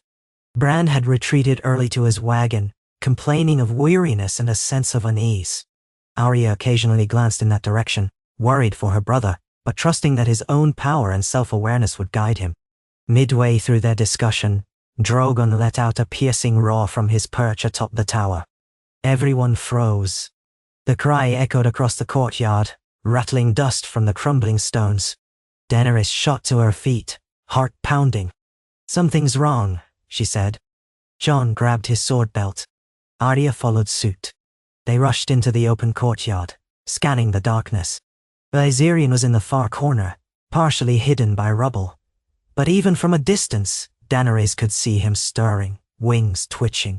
Drogon roared again, the sound mingled with a hiss that reverberated in the ancient walls. Lightning flashed overhead, illuminating the courtyard for a split second. In that moment, Daenerys caught a glimpse of Viserion rearing up, eyes wide, letting out a bone-chilling shriek. Soldiers scrambled away from him, yelling in alarm. Jon swore under his breath. "Is he under attack?" Daenerys hurried forward, ignoring the shouts of caution from the Unsullied. She found Viserion clawing at the ground, his tail lashing wildly. A soldier narrowly avoided the thrashing tail, stumbling backward. The dragon's distress was palpable, a raw fury that seemed to come from within rather than from any external threat. "Viserion," Daenerys called, her voice echoing. She approached, arms outstretched. Another bolt of lightning tore across the sky, revealing the raw anguish in the dragon's face. His eyes glowed almost white, swirling with gold aqua, as if some internal storm raged. He flung his head back, unleashing a torrent of flame that struck the tower wall, blasting stone into shards. Men ducked for cover. Drogon answered with a roar, leaping down from his perch to land with a thunderous impact. Wings flared. Jon and Arya arrived at Daenerys' side, swords drawn but uncertain how to help. Arya muttered, "He's fighting something, but what?" Daenerys felt her heart race. She thought of Bran, perhaps he could calm Viserion. But Bran was not here. She swallowed her fear, stepping closer to the dragon. "Viserion, I'm here," she called in Valyrian, voice trembling. "It's all right. You're safe." The dragon froze for a heartbeat, gaze flicking to Daenerys. Then, with a mighty heave, he shook the rubble around him, stumbling sideways. His tail smashed into a broken column, sending chunks of stone skidding across the courtyard. Soldiers scattered, shouting warnings. Drogon stomped forward, trying to position himself between Viserion and the humans, as if to protect them from the thrashing. Daenerys raised a hand toward Drogon, calling for calm. But Viserion let out another shriek. A wave of cold seemed to emanate from him, tingling across the courtyard. Daenerys felt it prickle on her skin, as if the Night King's spectre had awakened again. Arya's eyes widened, sensing the unnatural chill. Jon pressed closer to Daenerys, protective, but she shook her head, forging onward. Suddenly, Bran's voice rang out, sharp and urgent. "Daenerys, don't get too close." He was wheeling himself across the rubble-strewn courtyard, ignoring the hazards.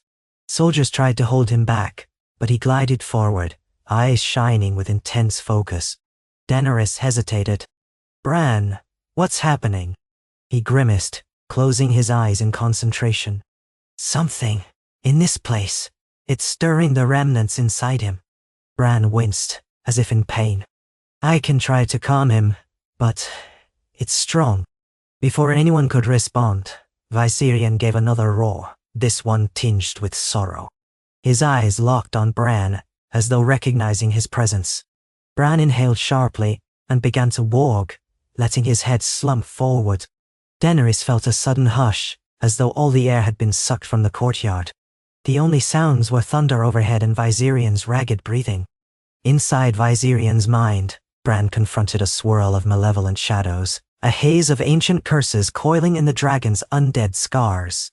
The resonance of Harrenhal's dark history clung to Viserion's half-reanimated flesh, reawakening threads of necromantic power that twisted in the dragon's soul. Bran pushed forward, weaving what remained of the three-eyed raven's dominion, seeking to envelop Viserion's consciousness in calm. But the curses lashed at him, phantom screams of Harrenhal's victims. He glimpsed images of flaming towers, of the Night King's ice-blue glare, of the rotted wights that had once marched under that undead dragon's wings. Bran's breath caught. He felt as though he might be drowned in the deluge of sorrow and horror. His own mind reeled. But He clenched his will around Viserion's battered sense of self, anchoring it to the memory of Daenerys' voice, the warmth of Drogon's presence, the living flame that had blossomed within him. Slowly he forced the swirling darkness back, layer by layer, burning it away with flickers of gold light. Viserion roared in agony, thrashing, but Bran did not relent. In the real world, Daenerys watched Bran shudder violently in his chair, blood trickling from his nose. Soldiers cried out in alarm. Arya pressed a hand over her mouth, horror in her eyes. Jon rushed to hold Bran's shoulder, steadying him. But none could do more than watch as the war battle raged. Drogon hissed at Viserion, stepping closer, jaws parted in threat. Daenerys realized with a start that Drogon might interpret Viserion's thrashing as an attack. If he unleashed fire in retaliation, the entire courtyard could become an inferno. She raised her arms, speaking in Valyrian. Drogon Nikir, calm. The black dragon let out a displeased rumble, but he did not attack.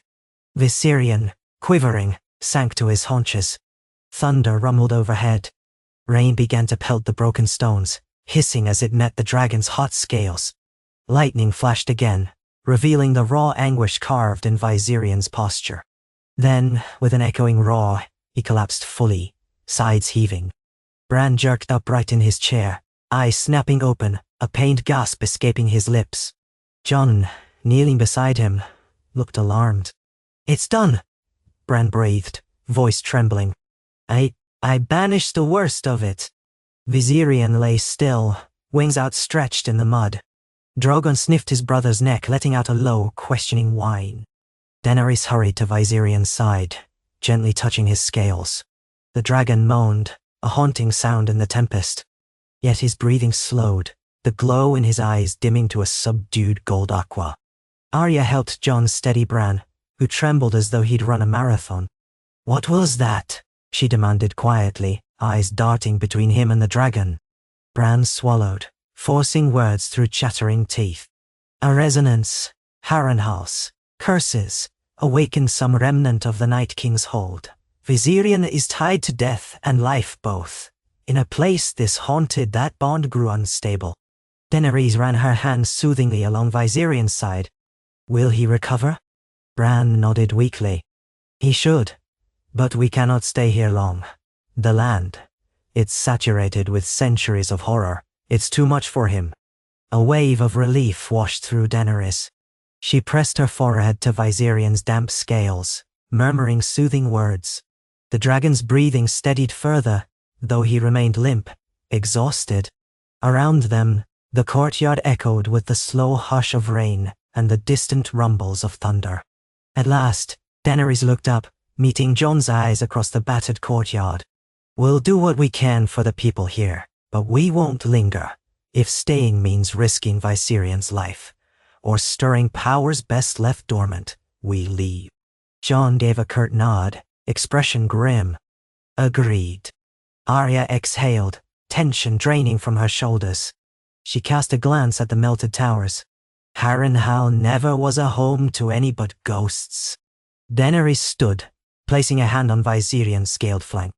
The dragon blinked up at her, eyes filled with wariness and something akin to gratitude. She stroked him gently, murmuring, "Shh, my child. Rest now." "Nah." Thunder clapped overhead, and rain fell in earnest, washing the courtyard clean of dust and swirling the mud in eddies around the fallen stone. Overhead, Drogon spread his wings, letting the downpour sluice off his scales. Soldiers and camp followers huddled under what shelter they could find, many shaken by the spectacle of the dragon's outburst. Bran inhaled raggedly, closing his eyes, sinking into the chair as Arya steadied him. For a moment, all of them felt the raw power of curses older than memory, and the fragile triumph of a life wrested back from the jaws of death. In that storm-lashed courtyard, Daenerys Targaryen cradled her half-restored dragon. Jon Snow stood guard over the battered remains of a cursed castle. Arya Stark kept her vigilant watch, and Bran Stark, the three-eyed raven, silently held at bay the ghosts of Harrenhal that tried to snatch the dragon back into darkness. If there was a victory here, it was measured in heartbeats, in the thunderous crash of a curse denied, and the tenuous warmth of living flame persisting in the cold. By dawn the storm had passed, leaving Harrenhal shrouded in a grey mist. Broken stones gleamed wetly in the pale light. The Queen's camp was bustling with activity, the order given to pack and prepare for departure. Night had brought no further outbursts from Viserion, but the dragon still lay weak, recovering. Daenerys insisted they make the journey south in measured stages, giving him time to regain strength. She posted guards to protect him during the departure, ensuring no one startled or provoked him. Sir Giles and his men, though unnerved by the previous night's events, bowed deeply to Daenerys, expressing gratitude for what little help she could offer. She arranged for supplies to be delivered from the nearest riverland towns, enough to shore up the minimal garrison. Talk of grand reconstruction was put on hold indefinitely. Harrenhal's ghosts would remain. Before leaving, Daenerys stood on a ridge overlooking the melted towers. Jon joined her, silent. She stared at the twisted silhouettes, remembering her ancestors' pride and the devastation they had wrought. "This place is a monument to hubris," she said softly, "and to the cost of dragonfire." Jon slid an arm around her shoulders gently, as if comforting her. "You're not them," he murmured. She let out a long breath. "No," she said. "I'm not, and I won't let Viserion suffer for their sins. Let Harrenhal stand as a reminder, not a blueprint." Together, they descended the ridge and rejoined the column. Arya scouted ahead, verifying the roads were clear, while Bran rode in his wagon near Viserion, occasionally whispering calming thoughts. Drogon circled overhead, screeching farewell to the cursed stronghold. Soldiers and servants breathed easier once Harrenhal receded behind them, swallowed by the mist.